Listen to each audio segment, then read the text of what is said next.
السلام عليكم ورحمة الله وبركاته.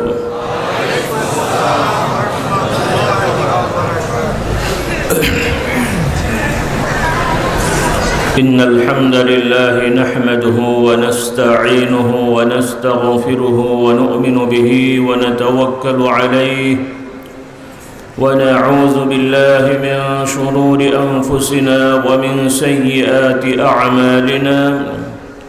من يهده الله فلا مضل له ومن يضلله فلا هادي له.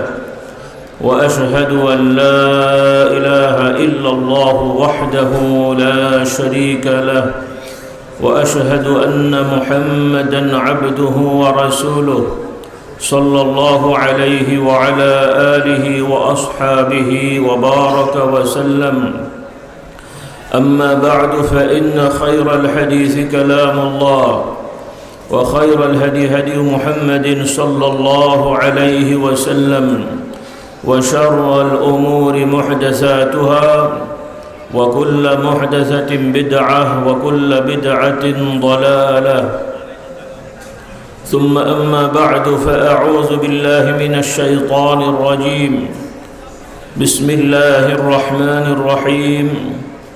قل إن كنتم تحبون الله فاتبعوني يحببكم الله ويغفر لكم ذنوبكم والله غفور رحيم. আল্লাহ রব্বুল আলামিনের শানে আমরা শুকরিয়া আদায় করছি। আল্লাহ রব্বুল আলামিন আমাদেরকে সর্বোত্তম দিনে জুমার সালাতের জন্য আল্লাহর জিকিরে শরীক হওয়ার তৌফিক দান করেছেন, আলহামদুলিল্লাহ। বাৎসরিক ওয়াজ মাহফিল ও ইসালে সওয়াবের অনুষ্ঠান, যেটি ফুরফুরার মুজাদ্দেদে জামান রহমতুল্লাহ আলাইহির দিক নির্দেশনায় প্রতিষ্ঠিত। আল্লাহ রাব্বুল আলামিন তার পক্ষ থেকে নবী রসুলগণের মাধ্যমে তার দ্বীন বিধান পৌঁছানোর ব্যবস্থা করেছেন। সেই নবী রসুলগণের ধারাবাহিকতায় সর্বশেষ নবী এবং রসুল হিসেবে আল্লাহ তাআলা নির্ধারিত করে পাঠিয়েছেন মুহাম্মদুর রাসূলুল্লাহ সাল্লাল্লাহু আলাইহি ওয়াসাল্লামকে। আমরা দৃঢ়তার সহিত বিশ্বাস করি, কোনো রকমের সন্দেহ সংশয় ছাড়াই মুহাম্মদ সাল্লাল্লাহু আলাইহি ওয়াসাল্লামের পর থেকে কিয়ামত পর্যন্ত নতুন করে কাউকে কোনো রকমের নবুয়ত রিসালত দেয়া হবে না, তথা মুহাম্মদ সাল্লাল্লাহু আলাইহি ওয়াসাল্লামের পরে তার পক্ষ থেকে ভবিষ্যৎবাণীকৃত হযরত ঈসা আলাইহিস সালামের আগমন, তিনি ব্যতি রেখে নতুন করে আর কাউকে নবী বলা যাবে না এবং বিশ্বাস করাও যাবে না। ঈসা আলাইহিস সালাম মুহাম্মদ সাল্লাল্লাহু আলাইহি সাল্লামের পরের নবী নন। ঈসা আলাইহিস সালাম মুহাম্মদ সাল্লাল্লাহু আলাইহি সাল্লামের আগের নবী, কিন্তু আল্লাহ তাআলা তার বিশেষ ইচ্ছায় নির্ধারণ করেছেন তাকে পুনরায় মুজাদ্দিদ হিসেবে পাঠাবেন, সংস্কারক হিসেবে। এই বুঝটা আমাদের থাকতে হবে, কারণ বর্তমানে এই নবুয়ত রিসালত নিয়েও নানান ধরনের বিভ্রান্তি ছড়ানো হচ্ছে। আবার কেউ কেউ স্পষ্ট এই সত্য বিষয়টাকেও নানান ধরনের সংশয় দ্বিধাদ্বন্দ্ব সৃষ্টি করছে। এজন্য আমরা দৃঢ়তার সহিত বিশ্বাস করব যে ঈসা আলাইহিস সালাম অবশ্যই নবী, কিন্তু তিনি নতুন করে নবুয়ত নিয়ে আসছেন না। এটা আল্লাহ তাআলার ইচ্ছা। এবং ঈসা আলাইহিস সালাম এখনও দুনিয়ার হায়াতে জীবিত আছেন, তবে পৃথিবীতে নাই। আল্লাহ তাআলা তাকে আকাশে আসমানে উঠিয়ে নির্ধারিত জায়গায় রেখেছেন। এগুলো গায়েবী বিষয়, অদৃশ্যের বিষয়। আমাদের গতানুগতিক, আমাদের বৈষয়িক যুক্তিতে এগুলো আমরা প্রমাণও করতে যাব না, চিন্তাও করতে যাব না। কারণ ঈমান ইসলামের বিষয় হলো সত্যবাদী নিষ্ঠাবান মানুষদের দ্বারা বর্ণিত আল্লাহ তাআলার পক্ষ থেকে যে সংবাদ তিনি পাঠিয়েছেন এগুলোকে বিশ্বাস করা। সত্যবাদী তার মিথ্যে কথা বলবে না। আর যাকে আমরা দেখব সত্যবাদী নয়, তো তাকে তো আর সত্যবাদী মনে করার সুযোগই নেই। তাহলে আল্লাহ তাআলা নবী রসুলগণের প্রতি ওহী করেন, নবী রসুলগণকে যারা দেখেন তার থেকে যারা অনুসরণ করেন তারা সত্যবাদী, তারা আবার পরবর্তীতে পৌঁছে দেন। এইভাবে আল্লাহ তাআলার বিধানটা মানুষের কাছে পৌঁছানোর বিধান রেখেছেন। সেই ধারাবাহিকতায় মুহাম্মদ রাসূলুল্লাহ সাল্লাল্লাহু আলাইহি ওয়াসাল্লামের আদর্শ সাহাবায়ে কেরামরা ধারণ করেছেন। সাহাবায়ে কেরামরা সকলেই সত্যবাদী ছিলেন। তারা মানুষ, ব্যক্তিগত ভুল ত্রুটি হতেই পারে, হয়েছে, কিন্তু আল্লাহ তাআলা তাদেরকে স্বীকৃতি দিয়েছেন যে তাদের ব্যক্তিগত ভুল ত্রুটি গুনাহ তিনি ক্ষমা করে দিয়েছেন। বলি আলহামদুলিল্লাহ। এবং রাসূলুল্লাহ সাল্লাল্লাহু আলাইহি ওয়াসাল্লামের ভবিষ্যৎবাণী থেকে বোঝা যায় সাহাবায়ে কেরামদের প্রতি আস্থা রাখা, ভক্তি রাখা, তাদের প্রতি শরীয়তের ব্যাপারে বর্ণনায় নির্ভর করা, এটা আমাদের ঈমানের অংশ। তা না হলে আল্লাহ তাআলার দিন কিয়ামত পর্যন্ত থাকবে না। তো সাহাবায়ে কেরামদের পরবর্তীতে তাদেরকে যারা দেখেছেন, মেনেছেন, তারা আমাদের কাছে পৌঁছে দিয়েছেন। ইসলামের পরিভাষায় তাদেরকে তাবেঈন বলা হয়। এর পরবর্তীতে সাহাবায়ে কেরামদের পরের প্রজন্মকে তাবেঈন বলা হয়। শাব্দিক অর্থে যারা অনুসারী বা অধীনস্থ। এরপরে ইসলামের পরিভাষায় বিভিন্ন আল্লাহ তাআলার প্রিয় বান্দাদেরকে আমরা ইমাম, মুজাদ্দিদ, সংস্কারক, মুহাদ্দিস, ফকিহ এগুলো আমরা বলে থাকি। তাদের মধ্যে অন্যতম হল ইমাম আবু হানিফা রহমতুল্লাহ আলাইহি, ইমাম মালিক রহমতুল্লাহ আলাইহি, ইমাম শাফি রহমতুল্লাহ আলাইহি, ইমাম আহমদ ইবনে হাম্বল রহমতুল্লাহ আলাইহি সহ আরও অনেকেই ছিলেন। এই চারজনের নাম আমরা বেশি শুনি বা বেশি জানি। এবং তাদের কাছাকাছি সময়ের আরও আরেক শ্রেণীর উলামায়ে কেরাম, ইসলামের ধারক বাহক, যাদেরকে আমরা মুহাদ্দিসিন বলে থাকি, যারা রাসূলুল্লাহ সাল্লাল্লাহু আলাইহি ওয়াসাল্লামের সকল আদর্শ মুখস্থ রাখতেন এবং লিখে রাখতেন, এবং সেই অনুযায়ী পরবর্তীতে তারা বই পুস্তক আকারে, কিতাব আকারে বিভিন্নভাবে সুন্দর করে সাজিয়ে তারা সংকলন করেছেন। তারা নিজেদের থেকে কোনো বিষয় বানিয়ে লেখেননি। আল্লাহ রাসূল সাল্লাল্লাহু আলাইহি ওয়াসাল্লাম থেকে সত্য, নিষ্ঠাবান, ভালো মানুষদের দ্বারা প্রমাণিত বিষয়গুলোই তারা উল্লেখ করেছেন। আবার যেগুলো নির্ভরযোগ্য নয় সেগুলোও তারা সংকলন করে আবার জানিয়ে দিয়েছেন। বলি আলহামদুলিল্লাহ। এইভাবে হাদিসের কিতাবগণ সংকলিত হয়েছে। সর্বপ্রথম কিতাব আকারে সংকলন হয় হাদিসের মোটামুটিভাবে ইমাম মালিক রহমতুল্লাহ আলাইহির মুয়াত্তা। এর সাথে পরবর্তীতে অন্যান্য ইমামগণের কিতাব, মোট কথা যেগুলোকে আমরা হাদিসের কিতাব বলে থাকি। হাদিসের কিতাব অনেক, তার মধ্যে অন্যতম 9টা বলা হয়। অন্যতম যেটা আপনারা অনেক সময় শোনেন, সিয়াসিত্তার কিতাব। সিয়াসিত্তা মানে 6টা, সিয়া মানে 6, মানে সিত্তা মানে 6, সিহা মানে বিশুদ্ধ, অর্থাৎ রাসূলুল্লাহ সাল্লাল্লাহু আলাইহি ওয়াসাল্লামের জীবন আদর্শ বিশুদ্ধভাবে বর্ণিত কিতাবসমূহ। 6টা উল্লেখযোগ্য, এই জন্য সিয়াসিত্তা বলে। আর এই 6টার সাথে আরও 3টা। জাস্ট মূল বিষয়টা আমি একটু বোঝার জন্য বলছি, কারণ আমাদের অনেক মুসলমান ভাইরা ইসলামের সূত্রটা তারা বোঝেন না। কেউ মনে করে যে হুজুররা যা বলে সেটাই ইসলাম, পীর সাহেবরা যা বলে সেটাই ইসলাম, চিন্তাবিদরা যা মনে করে ব্যাখ্যা দেয় সেটাই ইসলাম। নাউযুবিল্লাহ। খবরদার, ইসলাম কোনো মানুষের আইডিওলজিও না, ইসলাম কোনো মানুষের দর্শন না, ইসলাম কোনো মানব রচিত সংবিধান বা আইন কানুন বা শিষ্টাচার বা রেওয়াজ নয়। ইসলাম হলো সরাসরি আল্লাহ রাব্বুল আলামিনের পক্ষ থেকে নির্ধারিত বিধান, যা আল্লাহ তাআলার নির্ধারিত ব্যক্তিগণ, যাদেরকে নবী রাসূল বলা হয়, তাদের দ্বারা আল্লাহ তাআলা মানুষের কাছে পাঠিয়েছেন। এই মূল জিনিসটা আমাদের খেয়াল রাখতে হবে। আর সেইটি আমরা একদিকে সর্বশেষ মুহাম্মদ সাল্লাল্লাহু আলাইহি সাল্লামের দ্বারা কোরআনের মাধ্যমে এবং আল্লাহর নবীর জীবন আদর্শের মাধ্যমে আমরা পেয়েছি, আলহামদুলিল্লাহ। কারণ বর্তমানে কিছু মুসলিম ভাইরা দাবি করছেন কোরআনুল কারীম মানাটাই আমাদের জন্য যথেষ্ট বা এটাই মানতে হবে।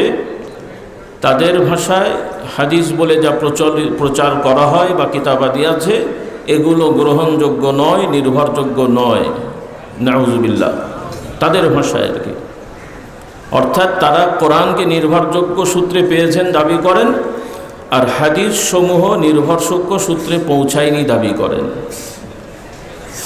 তো কোরআনুল কারীম আমরা নিজেরা কি কখনো কারো বাড়িতে ফেরেশতাদেরকে নিয়ে আসতে দেখেছি? তাহলে নির্ভরযোগ্য হলো কি করে? কোরআনুল কারীমও যেমন বর্ণনা, যে পৃথিবীর সব জায়গার কোরআন এক, কেউ অবিকৃত করতে পারেনি। একদিকে লিখিত আকারে যেমন আমরা কিতাব পাচ্ছি, আর একদিকে আল্লাহ তাআলার প্রিয় বান্দাদের সিনায় মুখস্থ আছে, কোটি কোটি মানুষ মুখস্থ রেখেছে। একজন ভুল করলে 10 জন তাকে মনে করিয়ে দেয়, বলুন সুবহানাল্লাহ। এইভাবে কোরআনুল কারীম যেমন বর্ণনা অবিকৃত আমাদের কাছে এসেছে, রাসূলুল্লাহ সাল্লাল্লাহু আলাইহি সাল্লামের হাদিস সমূহ অবিকৃত অবস্থায় আমাদের কাছে এসেছে, যদিও বিকৃতি করার চেষ্টা হয়েছে বা হচ্ছে। শুধু হাদিস না, কোরআনকেও বিকৃতি করার চেষ্টা করা হয়েছে, কিন্তু কোরআনুল কারীম তো সীমিত একটা পরিসর আছে, এটা সহজে ধরা যায়। কিন্তু হাদিস শরীফের পরিধি বড় হওয়ার কারণে ধরা যায় না তা না, একটু কঠিন হয়। সেটা বিশেষজ্ঞদের কাছে সহজ। যে জিনিসটা আপনার আমার কাছে কঠিন, যেই বিষয়ে পারদর্শী তার কাছে সেটা সাধারণ জিনিস। যারা আমরা ভাষা জানি না, খুব কঠিন। যারা ভাষা জানে তারা এক্সপার্ট। যারা আমরা চিকিৎসাবিদ্যা জানি না, আমার শরীরে কি আছে নিজে জানি না, ডাক্তার সাহেবের কাছে যেয়ে বলি যে আমার পেটে কি হয়েছে বলেন তো, পেট আমার, কিন্তু ওনাকে জিজ্ঞেস করি আমার পেটে কি হয়েছে আপনি বলেন। নিজের পেটে নিজে হাত দিয়ে বলতে পারছি না। হ্যাঁ, আমার পেটে উনি হাত রেখে তারপরে মেশিন রেখে উনি বলছেন, কেমন কথা হলো? এবার আপনি চিন্তা করেন যে আপনার পেটের খবর আপনি রাখেন না, আরেকজনের কাছে যেতে হয়। তাহলে বোঝা গেল নিজে থেকেই সব বুঝে ফেলবেন, এটা সম্ভব নয়। প্রত্যেকটা বিষয়ের এক্সপার্ট আছে। দলিলাদিল্লা জাল হয়, সাধারণ মানুষ বুঝতে পারে না। অনেক শিক্ষিত ভাইরাও দলিলাদিল্লা, যারা এই লাইনের না, বুঝতে পারে না। কিন্তু যারা রেজিস্ট্রি অফিসের মানুষ, ভূমি অফিসের মানুষ, এই বিষয়ে তাদের কাছে 1-2 ব্যাপার। পাতা উল্টিয়ে নাম্বার দেখলে তারা বের করে ফেলতে পারবে কোনটা জাল আর কোনটা জাল নয়। এজন্য আমার যুবক ভাইয়েরা, মা বোনেরা, অনুরোধ করছি, যাদের কাছে মনে হচ্ছে সব হাদিস শরীফ নির্ভরযোগ্য না, তাদেরকে আমি অনুরোধ করব, খবরদার এমনটি চিন্তা করবেন না। হয়তো আপনি আমি বুঝতে পারি না, কিন্তু আল্লাহ তাআলার এই দিন হেফাজত করার জন্য পৃথিবীতে কোটি কোটি হাফেজে হাদিস আছে, লাখ লাখ হাফেজে হাদিস আছে, কোটি কোটি হাদিস বিশারদ আছে, যারা হাদিস শুনলেই, কথা শুনলেই বুঝতে পারেন যে এই হাদিসটা নবীর হাদিস না বানোয়াট কথা। বলি আলহামদুলিল্লাহ। কাজেই কারো সংশয় থাকলে আজকে থেকে আমরা তওবা করব যে আমাদের এই সংশয় রাখা যাবে না।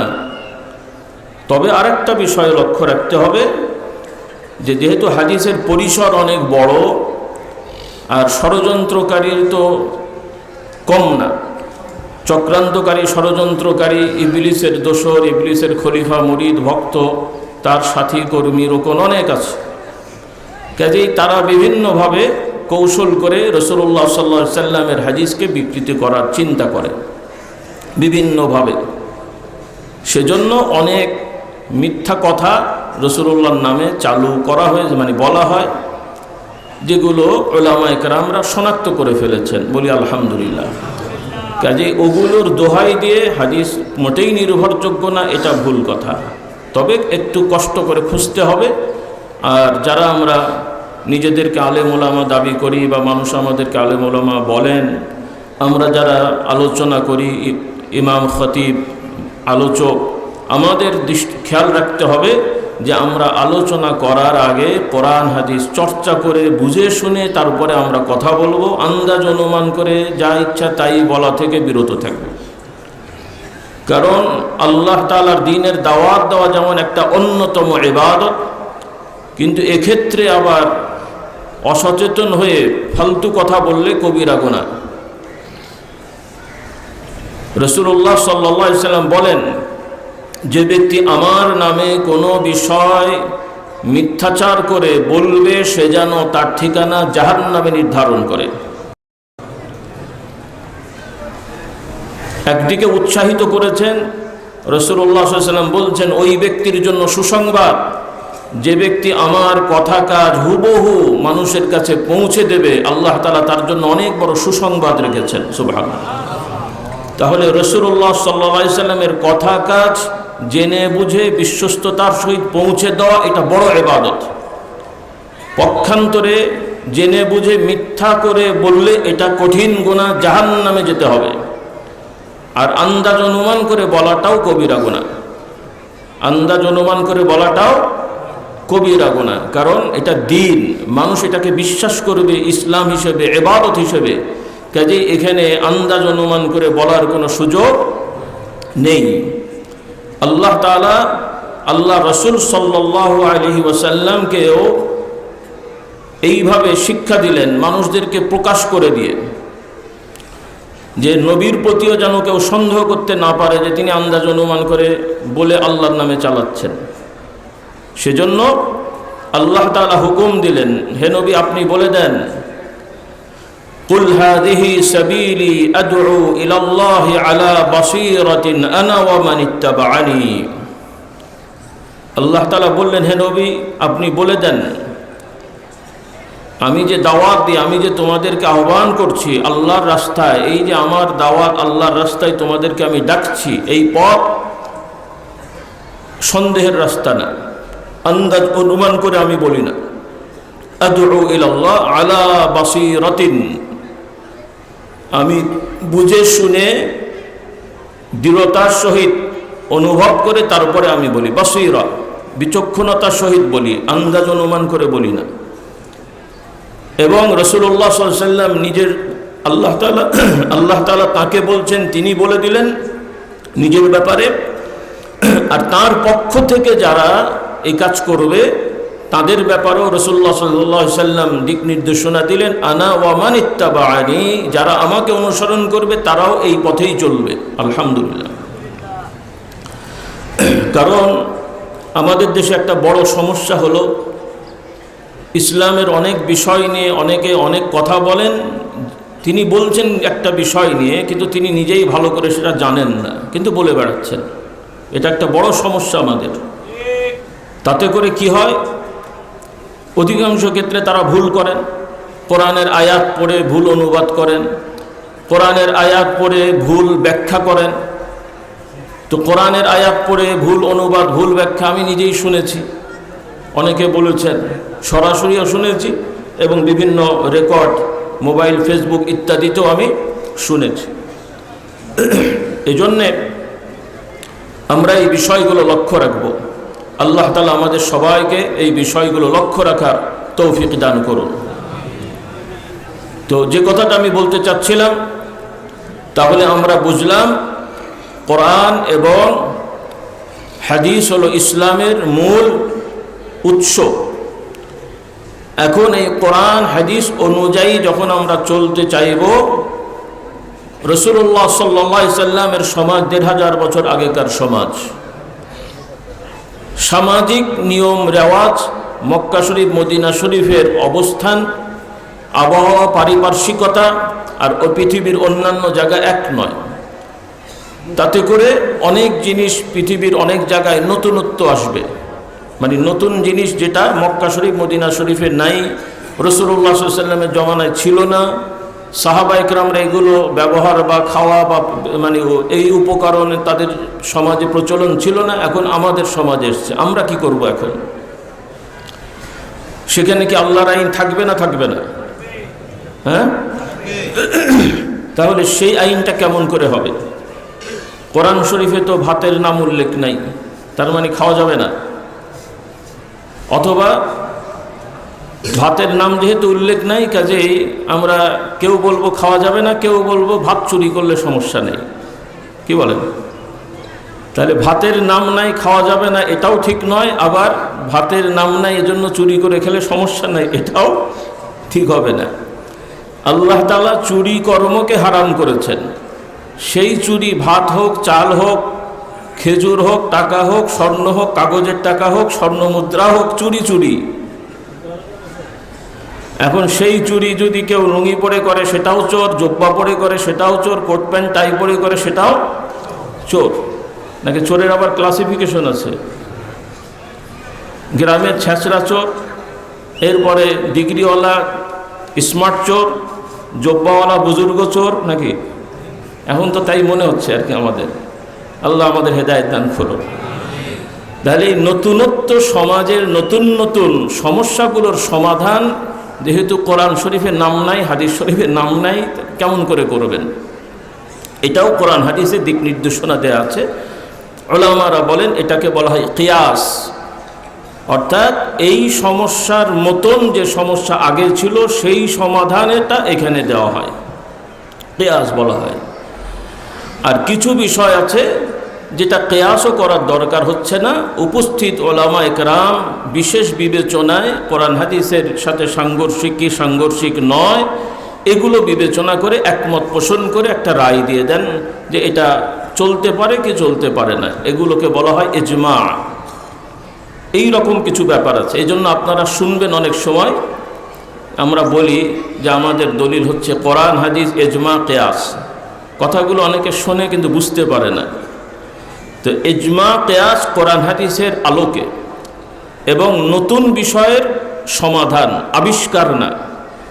আমাদের আরেকটা সমস্যা আছে, আমাদের যারা আলেম মহল দাবি করেন তারা কিয়াসের দোহাই দিয়ে, ইজমার দোহাই দিয়ে নতুন জিনিস আবিষ্কার করেন। নতুন জিনিস আবিষ্কার করার জন্য কিয়াস ইজমা না, নতুন সমস্যা সমাধানের জন্য কিয়াস ইজমা।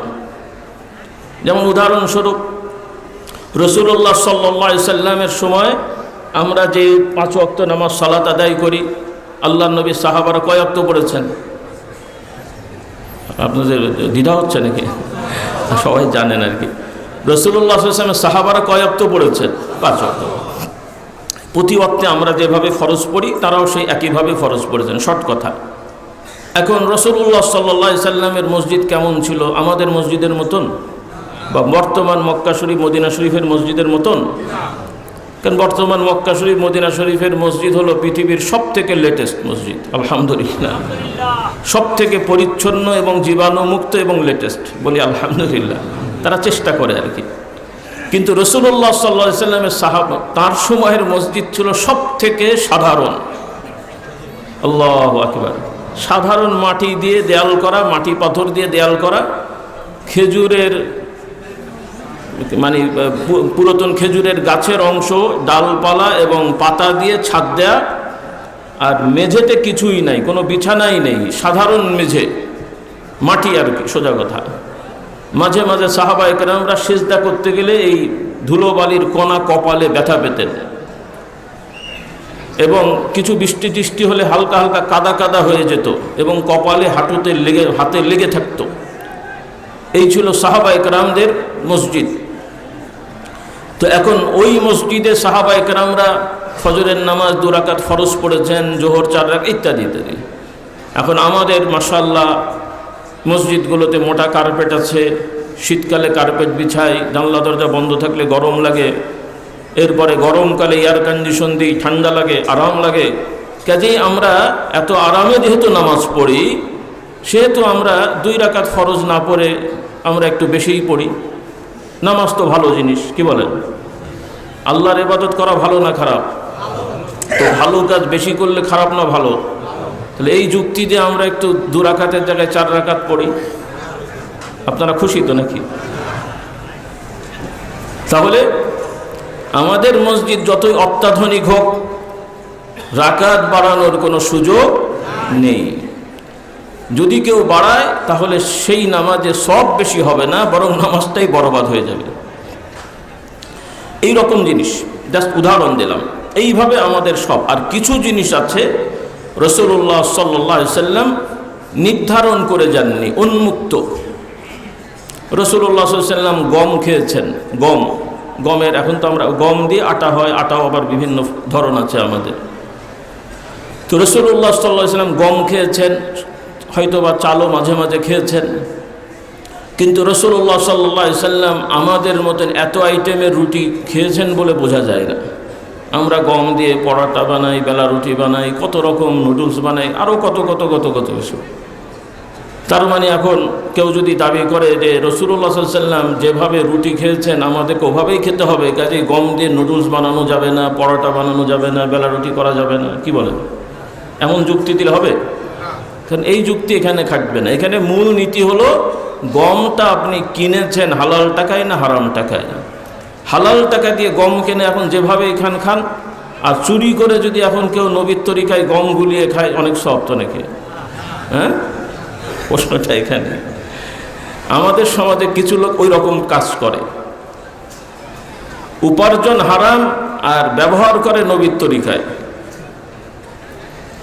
চুরি করা টাকা দিয়ে দামি টুপি কিনলাম, চুরি করা টাকা দিয়ে মোটা জায়নামাজ কিনলাম, চুরি করা টাকা দিয়ে দামি তসবি কিনলাম, চুরি করা টাকা দিয়ে সব কিনে সুন্দর করে মসজিদের সামনের কাতারে যে জুমার দিন বসলাম, কত সব? অনেক সব হবে। যদিও শুনতে খারাপ লাগছে, আমি একটু সহজ বাংলা বলেছি, কারণ এটাকে আবার আপনারা চুরি বলেন না, অনেকে দুর্নীতি বলেন আর কি। তো দুর্নীতিটাও তো চুরি রে ভাই। মানে দুর্নীতি বললে এটা কিছুটা অপরাধবোধ আমার কাছে মনে হয় ভাষার দিক থেকে মানুষের কাছে কমে যায়। এজন্য আপনারা খোলামেলা বলবেন উনি চুরি করেছেন, বিশিষ্ট ব্যক্তি কিংবা চুরি করেছেন, চোর, কি বলতে অসুবিধা আছে? কারণ ইসলামের দৃষ্টিতে অপরাধী সে যে বংশেরই হোক, যে র্যাঙ্কেরই হোক, যে বংশেরই হোক, যে র্যাঙ্কেরই হোক, অপরাধীকে অপরাধী বলতে হবে এবং অপরাধ অনুযায়ী শাস্তি দিতে হবে। কোনো অপরাধীকে সুযোগ দেওয়া এটা ইসলামের বিধানে কঠিন অন্যায়। আল্লাহ তাআলা আমাদের এই বুঝটা দান করুন, যেইটা আমাদের সমাজের একটা বড় সমস্যা। সাধারণ নাই, যাদেরকে আমরা নিজেদেরকে দিনদার পরেজগার মনে করি, আমাদের মধ্যে এই সমস্যাটা কাজ করে। তা না হলে তো আজকে আমাদের এই দৃশ্য দেখতে হয় না, বাংলাদেশের এই দৃশ্য দেখতে হয় না। মসজিদগুলো ভরে যায়, যদিও নামাজের সংখ্যা কম আছে, কিন্তু মাশাআল্লাহ যেভাবে হওয়া উচিত সেভাবে নাই, কিন্তু আছে তো, আছে না নাই? কিন্তু রেজাল্ট কি? আপনারা তো অন্যান্য জায়গার কথা নিজেরাই জানেন, কিন্তু আমাদের ভেতরকার সমস্যা, মানে আমরা যারা আলেম ওলামা দাবি করি, পীর মাশায়েখ দাবি করি, আপনারা আমাদেরকে ভক্তি করেন, অবশ্যই আপনারা আলেম ওলামাদেরকে ভক্তি করবেন। যারা আলেম, যারা বুজুর্গ, আল্লাহওয়ালা, দিনদার, তাদেরকে আপনারা ভক্তি করবেন, ভালোবাসবেন, কারণ এটা দরকার। আমাদের কথার জন্য আমরা বলছি না। এবং যারা নিজেরা আমরা আলেম পরিচয় দিই বা মানুষ আমাদেরকে আলেম বলে, আমাদেরও দায়িত্ব হলো যে আমরাও অন্য ভালো আলেমদেরকে ভক্তি করব, ভালোবাসবো, তাদের সোহবত নেব। কারণ আমি যদি মনে করি যে আমি বড় পীর সাহেব হয়ে গেছি, সবাই আমাকেই দেখে শিখবে, না, আমারও আরেকজনকে দেখে শেখার আছে। শুধু আলেম বলে না, আমারও আরেকজন সাধারণ মানুষের কাছ থেকে শেখার আছে। এটা আমাকে বুঝতে হবে। কারণ রাসূলুল্লাহ সাল্লাল্লাহু আলাইহি সাল্লাম তিনি আমাদেরকে শিক্ষা দিয়েছেন, একজন ইমানদার আরেকজন ইমানদারের আয়না স্বরূপ। আয়নাতে কি হয়? চেহারা দেখি। আয়নাতে চেহারা দেখলাম, আমার কপালে একটু কালি লেগে আছে, আয়নাটা মুছবেন তো নাকি? কি মুছবেন? তাহলে রাসূলুল্লাহ সাল্লাল্লাহু আলাইহি ওয়াসাল্লাম আমভাবে বলেছেন এক ইমানদার আর এক ইমানদারের আয়না। তার মানে কি, একজন ইমানদার আর একজন ইমানদারকে দেখে নিজেকে মাপবে, তার নিজের ভুল ত্রুটিগুলো সে বুঝতে পারবে যে ওই লোকটা কত ভালো, আমার মধ্যে এই ভালো গুণগুলো নাই, আমি এটা অর্জন করি। এই চিন্তা আমাদের থাকতে হবে। কিন্তু আমাদের উল্টোটা হয়, আর একজনকে দেখে মনে করি আমি কত ভালো, ওর মধ্যে কিছু নাই, উল্টো হয়ে যায় আমাদের। এই জায়গাটা আমাদের ঠিক করা উচিত। তো যাই হোক, আমরা যেহেতু আজকের মাহফিলে মাশাআল্লাহ আমাদের অনেক সাথী ভাই, মানে আমাদের সমবয়সী জুনিয়র অনেক সিনিয়র ভাইরা আছেন, মানে আলেম ওলামা অনেকে মহব্বত করে আসেন, আলহামদুলিল্লাহ। আমি তাদেরকে অনুরোধ করব যে আমরা সবাই তো সবারটা করব, অন্তত যাদের প্রতি মানুষ আমাদেরকে ভক্তি করে, আস্থা করে, আমাদের প্রতিষ্ঠানগুলোকে অন্তত আমরা চেষ্টা করে ইসলামী শরিয়া আইনে নিয়ে চলে আসি। আল্লাহ তাআলা আমাদের কবুল করুন। কারণ বহু মাদ্রাসার অ্যাডমিনিস্ট্রেশন জুলুম, বহু মসজিদের অ্যাডমিনিস্ট্রেশন জুলুম। মসজিদের ফান্ডের টাকাও কমিটি চুরি করে ফেলে, মাদ্রাসার ফান্ডের টাকাও বড় বড় মুফতি মুহাদ্দিস নামধারী চুরি করে ফেলে। এরপরে শিক্ষকদের নিয়োগের ক্ষেত্রেও আবার জালিয়াতি করে। সাধারণ শ্রেণী না, বড় বড় ইউনিভার্সিটির কোরআন হাদিস বিষয়ের ফ্যাকাল্টির টিচাররাও এই জালিয়াতির সাথে জড়িত। সাধারণ ফ্যাকাল্টি তো আছেই, আল কোরআন ফ্যাকাল্টি, আল হাদিস ফ্যাকাল্টি, ইসলামী ল ফ্যাকাল্টি, সেখানেও দেখা যাচ্ছে, শোনা যাচ্ছে নিয়োগের ক্ষেত্রে জালিয়াতি করছে। কারা করছে? সাধারণ রিক্সাওয়ালা। কোরআনের পিএইচডি, হাদিসের পিএইচডি, ইসলামী শরিয়া লর পিএইচডি, তো এত পিএইচডি, ডক্টরেট, এমএ বিএ পাশ করে শেষ পর্যন্ত চোর হলেন, জালিয়াত। আল্লাহ আমাদের হেদায়েত দান করুন। তাহলে সেই আমি যদি আবার কথা বলি যে যেই লোক আমার মাদ্রাসায় জালিয়াতি করলাম, এখন যদি কোর্টে যেয়ে বলি আদালত ঠিক করেন, হবে তো? কেমন করে হবে? এজন্য আল্লাহ তাআলা আমাদেরকে কঠিনভাবে সতর্ক করেছেন। আমাদের পূর্ববর্তী জাতি নবীর অনুসারীরা ধ্বংস হয়েছে কিভাবে? কোরআনুল কারীমে আল্লাহ তাআলা তাদের কথা বলেছেন। এই যে ইহুদি নাসারা, এরাও তো নবীদেরকে নিয়ে, নবীদের প্রতি বিশ্বাস করেই তারা চলে, তাদের দাবি। কিন্তু তাদের এই দুর্দশা কেন? যে তাদের সমাজের তখনকার ধর্মীয় যারা গুরু ছিল বা তাদের সমাজের ওলামা, তারা তাওরাত ইনজিলের জ্ঞান অর্জন করে, বিদ্যা অর্জন করেছে, কিন্তু মানুষদেরকে ভালো ভালো কথা বললেও সেই বিষয়ে তারা চলেনি। কথাই পটু, কিন্তু নিজের ব্যাপারে বেখেয়াল, উদাসীন। আল্লাহ তাআলা তাদের ব্যাপারে বলছেন, আতা'মুরুনা আন-নাসা বিল বিররি ওয়া তানসাউনা আনফুসাকুম ওয়া আনতুম তাতলুনাল কিতাব। তোমরা মানুষদেরকে ভালো ভালো কথা বলছো, হুকুম দিচ্ছ, আর নিজেদের ব্যাপারে তোমরা ভুলে যাচ্ছ। আবার কিতাব পড়ো, তোমরা মানুষকে শেখাও। এটা গেল তাদের সমাজের ধর্মীয় যারা লোক, তাদের ব্যাপার, ধর্মীয় পণ্ডিত, যাদেরকে আমাদের পরিভাষায় আলেম ওলামা বলা হয়। আবার তাদের সমাজের সাধারণ মানুষগুলো, তাদেরও দোষ হচ্ছে কি? আল্লাহ তাআলা বলছেন, ইত্তাখাযু আহবারহুম ওয়া রুহবানাহুম আরবাবাম মিন দুনিল্লাহ। যে ইহুদি নাসারারা তাদের ধর্মীয় গুরুদেরকে, নেতাদেরকে, আলেম ওলামাদেরকে প্রতিপালক, প্রভু, রব হিসেবে সাব্যস্ত করেছে। কি হিসেবে? রব। আমাদের প্রকৃত রবকে, তাদেরও রবকে আল্লাহ। কিন্তু কোরআনুল কারীমের ভাষায় ইহুদি নাসারারা তারা তাদের ধর্মীয় নেতাদেরকে রব বলেছে। কিরকম? উদাহরণস্বরূপ, আল্লাহ না করুক, মনে করেন আমরা ইমামতির সময়, আমি পীর সাহেব, আপনারা তো আমাদেরকে ভক্তি করেন, ভালোবাসেন, আলহামদুলিল্লাহ। ইমামতি করতে যে যদি আমি তেলাওয়াতে ভুল করি, আল্লাহ না করো, এখানে হাফেজ সাহেব যারা আছেন বুঝতে পারছেন, লোকমা দেবেন না? দেবেন না? দিলে বেয়াদবি হবে না নাকি? হ্যাঁ। আর যদি লোকমা না দেন জেনে শুনে, আর যারা তো বোঝে না তাহলে আপনি দিলেন না। পরবর্তীতে অন্যজন বলল, ভাই আপনাদের নামাজ এরকম হয়েছে, তা আপনি তো ছিলেন, বললেন না কেন? বলছে হুজুর বলেছে বলা যাবে না। কি বলেন? অথবা হুজুর সিদ্ধান্ত নিয়েছেন, কিছু বলার নাই। তাহলে আল্লাহ বললেন একরকম, হুজুর বলল একরকম, আপনি কোনটা মানলেন? হুজুরেরটা মেনে নেওয়া হলো। হ্যাঁ, তাহলে আল্লাহর সাথে হুজুরকে সমান করে দেওয়া হলো। নাউজুবিল্লাহ। তাহলে আল্লাহ যা বলেন সেটাও মানছেন, আবার হুজুর যা বলেন হুজুরের কথায় আল্লাহটা বাদ হয়ে যাচ্ছে। হ্যাঁ, সহজভাবে বললাম। তো ইহুদি নাসারাদের সাধারণ মানুষগুলো অনেক সময় বুঝতো যে তাদের এই ধর্মীয় নেতা যে রায় দিয়েছে বা ফতোয়া দিয়েছে শরীয়ত মতো হয়নি, কিন্তু আমার নেতা, আমার হুজুর, আমার পীর সাহেব, আমার দলের আমির বলে ফেলেছে, এটা কি আর অমান্য করা যায়? মেনে নিল। এটা কি তাদের উচিত হয়েছে? বরং দায়িত্ব কি ছিল? হ্যাঁ, বলা উচিত ছিল যে মহামান্য নেতা বা মহামান্য হুজুর, আপনার সম্মান শিরোধার্য, তবে এই কাজটা ঠিক হয়নি, আমরা এটা মেনে নিতে পারছি না, যেহেতু কোরআন হাদিসের সাথে এটা সাংঘর্ষিক।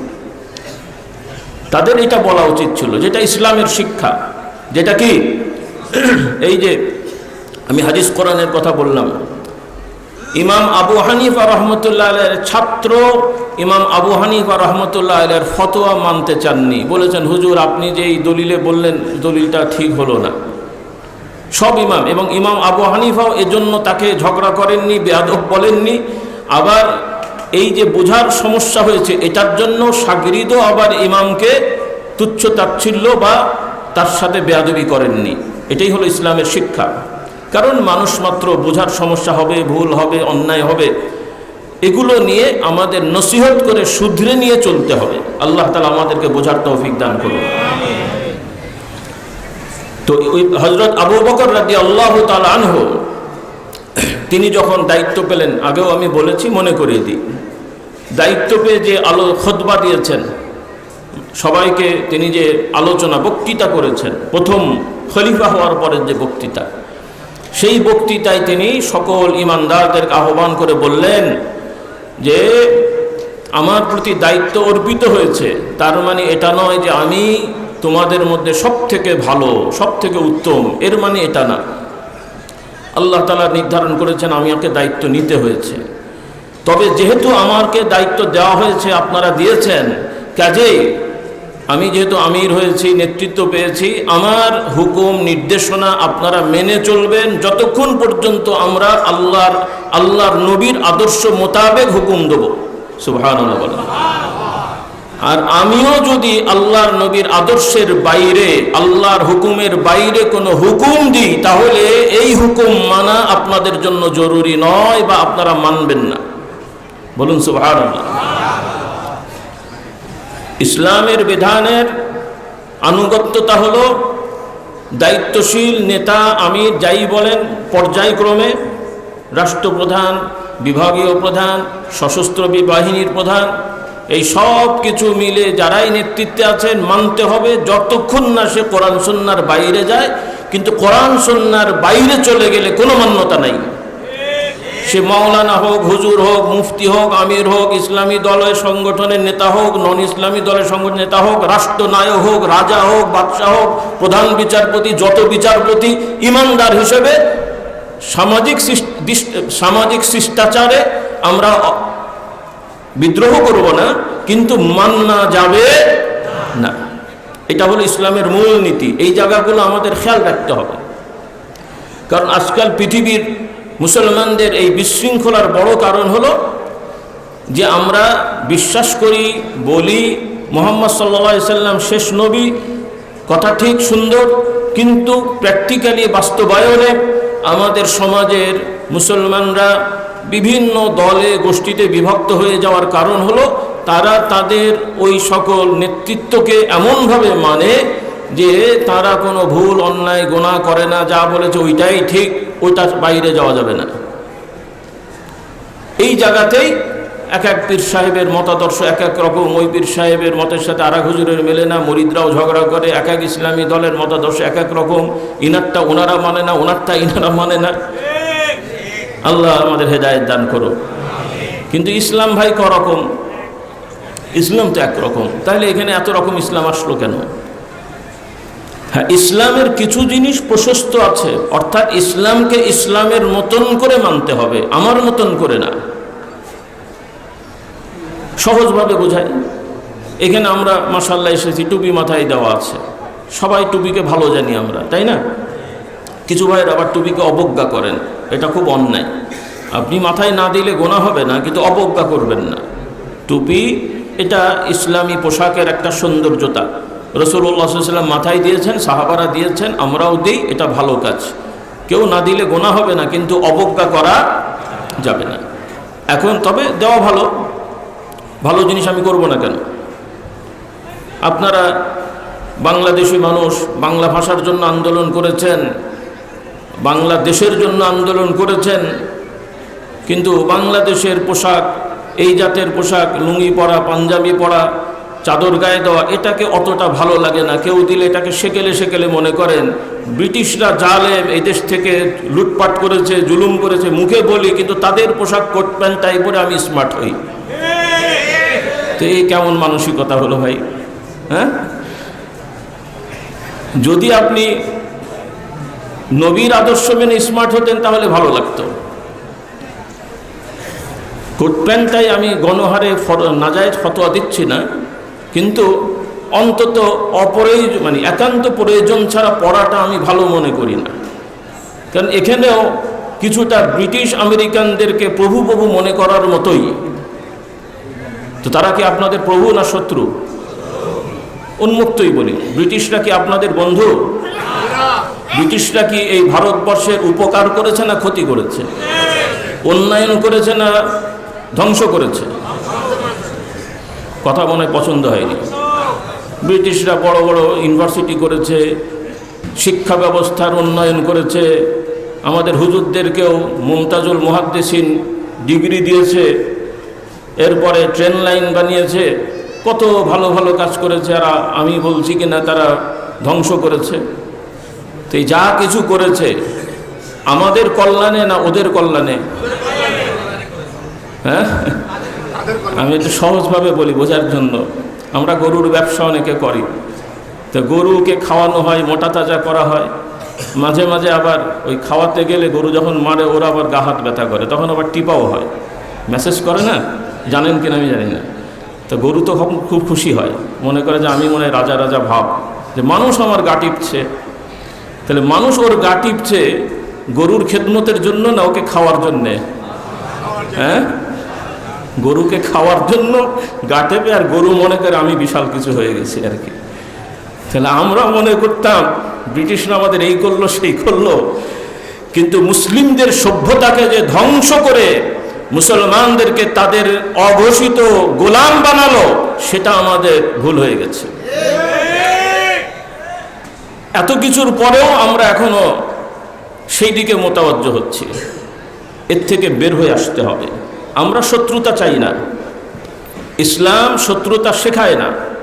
রাসূলুল্লাহ সাল্লাল্লাহু আলাইহি সাল্লামের চরম শত্রু যখন পরাজয় মেনে নিয়েছে, শান্ত হয়ে গেছে, রাসূলুল্লাহ ক্ষমা করে দিয়েছেন সাল্লাল্লাহু আলাইহি সাল্লাম। আমরাও পূর্বে যা হয়েছে হয়ে গেছে, কিন্তু এগুলো তো আমাদের মাথায় রাখতে হবে। কারণ তারা কোন অধিকারে এই দেশ দখল করেছে? কোনো রাইট আছে তাদের?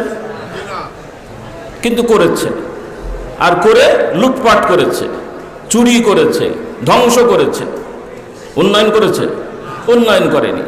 যা কিছু করা হয়েছে তাদের সুবিধার্থে। কাদের সুবিধার্থে? তাদের সুবিধার্থে। কারণ রাষ্ট্র চালাতে গেলে তো লোক লাগে, তো সেই লোকগুলো তার অত লোক ব্রিটেন থেকে আনা সম্ভব না, পারলে আর আপনাদেরকে এগুলো করাতো না। অত লোক যেহেতু আনা সম্ভব না, কাজেই আমাদের এই দেশের মানুষকে বিভিন্ন সুযোগ সুবিধা দিয়ে, বিভিন্ন পদ দিয়ে খুশি করে তারা এই কাজগুলো করেছে। যাক, ওগুলো অত বিশ্লেষণ না। শুধু আমাদের মনে রাখতে হবে, শুধু আমাদের মনে রাখতে হবে, বিষ কখনো মধু হয় না।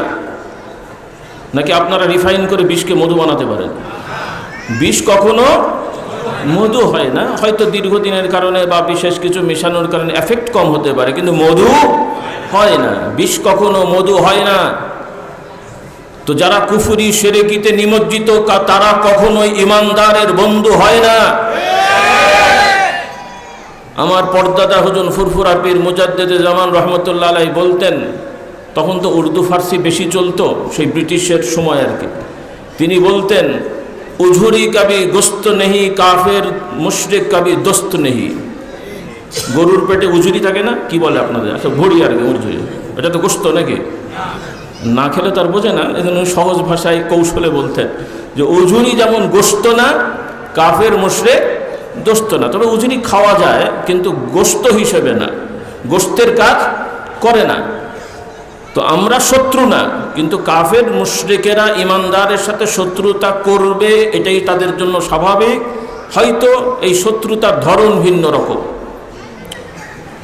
কখনো এই চর মেরে শত্রুতা করে, কখনো আবার হাত বুলিয়ে শত্রুতা করে, কখনো গুলি করে শত্রুতা করে, কখনো বিষাক্ত রসগোল্লা খাইয়ে শত্রুতা করে। তো যাকে বিষাক্ত রসগোল্লা খায় উনি তো খুব খুশি যে আমাকে রসগোল্লা খাইয়েছে, কিন্তু তার উপকার হলো না। আমাকে আল্লাহ না করুক, কাউকে যদি একজন রসগোল্লা খাওয়ায়, ছবি তুলছেন, বাইরের থেকে দেখছেন উনি ওনাকে রসগোল্লা খাওয়াচ্ছে, তাহলে উনি ওনার হিতাকাঙ্ক্ষী, কিন্তু রসগোল্লার মধ্যে বিষ, হিতাকাঙ্ক্ষী তো? হ্যাঁ। তাহলে তারা সব সময় গোলা বারুদ বোম নিয়ে এসে আপনাকে আক্রমণ করবে না, মাঝে মাঝে খাইয়ে আপনাকে শাস্তি করবে। কিছু শাস্তি আছে না খাইয়ে, আর কিছু শাস্তি আছে বেশি খাইয়ে। হ্যাঁ, যখন দেখবে না খাওয়ালে তো বদনাম হবে, তাহলে এমন খাওয়াবো এটা জাননি টানাটানি হবে। বোঝেননি কথা?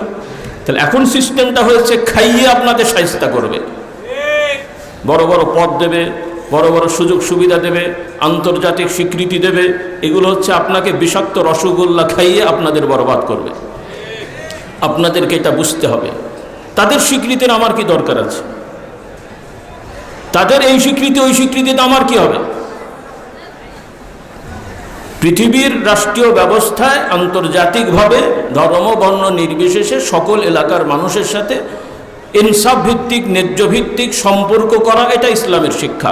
কিন্তু মুসলমান কারো গোলামি মেনে নিতে পারে না, মুসলমান কারো দালালি করতে পারে না, মুসলমান কারো এজেন্ডা বাস্তবায়ন করতে পারে না, আর মুসলমানের এজেন্ডায় কারো ক্ষতি হতে পারে না। এটা হলো মূল কথা। আগে আমাদের ওই অবস্থানে যেতে হবে। আগে আন্তর্জাতিক বিশ্বকে আমাদেরকে শেখাতে হবে, বোঝাতে হবে, ভাই আমরা কারো ক্ষতিকারক নয়, আমরা লুটেরা নই, আমরা চাঁদাবাজ নই, আমরা তোদের ধ্বংস করতে আসিনি, আমরা তোমাদের দুনিয়া আখেরাতের কল্যাণের কাজ করি।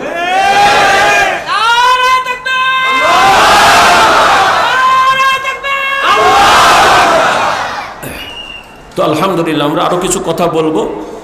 অনেকে বুঝতে পারে না, অনেকে মনে করে এই খাওয়ানোর এত ঝামেলার দরকারটা কি, আমরা কেন করি কাজটা, এটাও বুঝতে হবে। অনেকে মনে করে যে এগুলো মাজার খাবার দাবার এগুলো দরকার কি। হ্যাঁ, বার্ডেন করে বোঝা নিয়ে কিছু করা ঠিক না। স্বাভাবিকভাবে সম্ভব হলে মেহমানদারি করা এটা একটা বড় সওয়াবের কাজ, বলি আলহামদুলিল্লাহ। অনেকে মনে করে শুধু পীর সাহেবরাই করে, কিন্তু যারা সব থেকে পীর বিরোধী তারাও কিন্তু করে। সৌদি আরবের দিনী মার্কাজ যেগুলো আছে, দাওয়া সেন্টার বলে তাদের সমাজে, তাদের এরকম আমাদের বাংলাদেশে যেমন ইসলামী মানে আমরা আমাদের পীর মাশায়েখদের পরিভাষায় দরবার বলি, খানকা বলি, এখানে তো আর রাষ্ট্রীয়ভাবে এগুলো নাই। সৌদি আরবে রাষ্ট্রীয়ভাবে বিভিন্ন এলাকায় দাওয়া সেন্টার আছে, মার্কাজ দাওয়া বলে। ওখানে বিভিন্ন আলোচকরা মানুষদের দাওয়াত দিয়ে ওয়াজ করে, আলোচনা করে, এবং আলোচনার পরে তারাও খাওয়ায়, তারাও কি খাওয়া দাওয়া করায়। এবং এরপরে আপনার হজে যারা গেছেন দেখেছেন কত খাবেন আপনি, হ্যাঁ কত খাবেন। ওমরায় যারা গেছেন দেখেন এরা খাওয়া, কারণ রাসূলুল্লাহ সাল্লাল্লাহু আলাইহি ওয়াসাল্লামের শিক্ষা। আল্লাহ নবী সাল্লাল্লাহু আলাইহি ওয়াসাল্লাম প্রশ্ন করা হয়েছে ইসলামের সব থেকে উত্তম জিনিস, মহৎ জিনিস কি? রাসূলুল্লাহ সাল্লাল্লাহু আলাইহি ওয়াসাল্লাম বলেন, তোমরা তোমাদের পরিচিত হোক আর অপরিচিত হোক সকলকে সালাম বিনিময় করবে, বলেন সুবহানাল্লাহ। আর মানুষদেরকে খাওয়াবে, মেহমানদারি করবে, ও আতইমুত তুআম, আর শেষ রাতে সালাত আদায় করবে, বলুন সুবহানাল্লাহ। আমরা এগুলো বেশি বেশি করার চেষ্টা করব। তবে অনেক সময় আমরা বেশি বুদ্ধি কাটাতে যে ভালো কাজটাকে প্রশ্নবিদ্ধ করে ফেলি।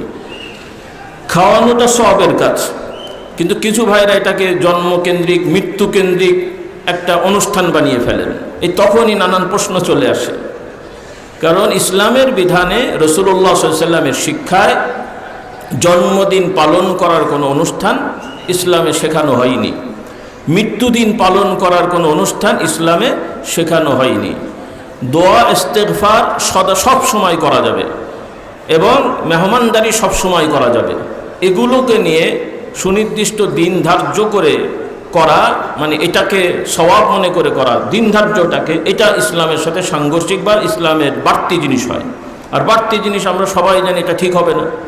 আর আরেকটা জিনিস হয় যেটা হয়তো কোনো জায়গায় মানুষের সুবিধার্থে অনুষ্ঠানটা নির্ধারিত তারিখ করা হয় বোঝার জন্যে, সবাই যেন জেনে রাখে, বারবার যেন বলতে না হয়। যেমন আমাদের মাহফিলগুলো বা অনেক দরবারের মাহফিলগুলো নির্ধারিত তারিখ বা বার থাকে, সময়, যে প্রতি বছর ওই সময় হয়, সবার জানা থেকে চলে আসে বা শরীক হয়। কিন্তু আমরা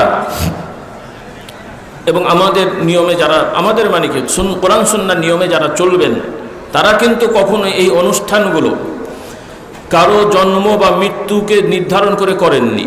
যেমন আমাদের এই ঢাকার ওয়াজ মাহফিল 3 দিন হচ্ছে, আমরা কি লিখেছি যে এটা হয় আমার বাবার বা দাদার বা পরদাদার কারো জন্ম বা মৃত্যু দিন? না। এরপরে এটা তো পরে হয়েছে। আমাদের এই ফুরফুরা নামের প্রথম যে দরবারের অনুষ্ঠান সেটা হয় হলো ভারতের, বর্তমান ভারত, আগে তো পুরোটাই ভারতবর্ষ ছিল। তখন আমরা তো আসলে এই বর্তমান না, আলহামদুলিল্লাহ, আল্লাহর রহমত। আমাদের একটা, এগুলো অহংকার না, ব্যাস জানার জন্য বলছি, আমাদের পারিবারিক ঐতিহ্য ভারতবর্ষে প্রায় 750 বছরের, আলহামদুলিল্লাহ বলেন। তারাও আরব দেশের মানুষ, আপনারা শুনেছেন সিদ্দিকি বলে, কোরাইশি বলে। তো এই সিদ্দিকি কোরাইশি কোথাকার? আরবের বলতে কোন আরব? মক্কা শরীফের। আর এই সিদ্দিকি কোরাইশি বংশানুক্রমে হযরত ইসমাইল আলাইহিস সালামের বংশের, ইব্রাহিম আলাইহিস সালামের বংশের। তো ইব্রাহিম আলাইহিস সালামের 2 ছেলে নবী, এক ছেলে ইসমাইল আর এক ছেলে ইসহাক আলাইহিমুস সালাম। আমরা ইসমাইল আলাইহিস সালামের গোষ্ঠী, আলহামদুলিল্লাহ বলেন। তো অহংকারের কিছু নেই। আপনাদের সম্মান কম না রে ভাই, আপনারা সবাই তো আমরা আদম সন্তান, বলি আলহামদুলিল্লাহ। হ্যাঁ, তো অনেক সময় আমাদেরকে প্রশংসা করে ওয়াজ মাহফিলে বলে, তো অনেক সময় আমি খেয়াল করি হয়তো কোনো হুজুরের একটু মন খারাপ, তো অনেক সময় আমি ইয়ার্কি করে আমাদের সমবয়সী বলে, আপনিও বলবেন আমি আদম আলাইহিস সালামের অগণিতম বংশধর। ঠিক আছে না? এ কথা তো একদম সত্য কথা, আলহামদুলিল্লাহ পড়ে। এটা অহংকার না, জাস্ট বোঝার জন্য বলছি যে আমরা আপনাদের দেশে ব্যবসা করে খাওয়ার জন্য আসেনি, ধর্ম ব্যবসাও না, দুনিয়াবি ব্যবসাও না। রাসূলুল্লাহ সাল্লাল্লাহু আলাইহি ওয়াসাল্লাম, দেশ তো সবারই, জাস্ট উদাহরণস্বরূপ বললাম আর কি। রাসূলুল্লাহ সাল্লাল্লাহু আলাইহি ওয়াসাল্লাম সাহাবাদেরকে হুকুম দিয়েছেন যে তোমরা দাওয়াত পৌঁছে দাও, আমার থেকে যা শিখছো তোমরা অন্যদেরকে পৌঁছে দাও। সাহাবা একরামরা মদিনা শরীফ থেকে, মক্কা শরীফ থেকে বের হয়ে গেছেন, এক এক এলাকায় গেছেন, জীবিকা নির্বাহের জন্য ব্যবসা বাণিজ্য করেছেন আর দাওয়াতি কাজ করেছেন। সেই দাওয়াতি কাফেলায় আমাদের পূর্বপুরুষরা পর্যায়ক্রমে ভারতবর্ষের ফুরফুরা নামক এলাকায় আসেন, বলি আলহামদুলিল্লাহ।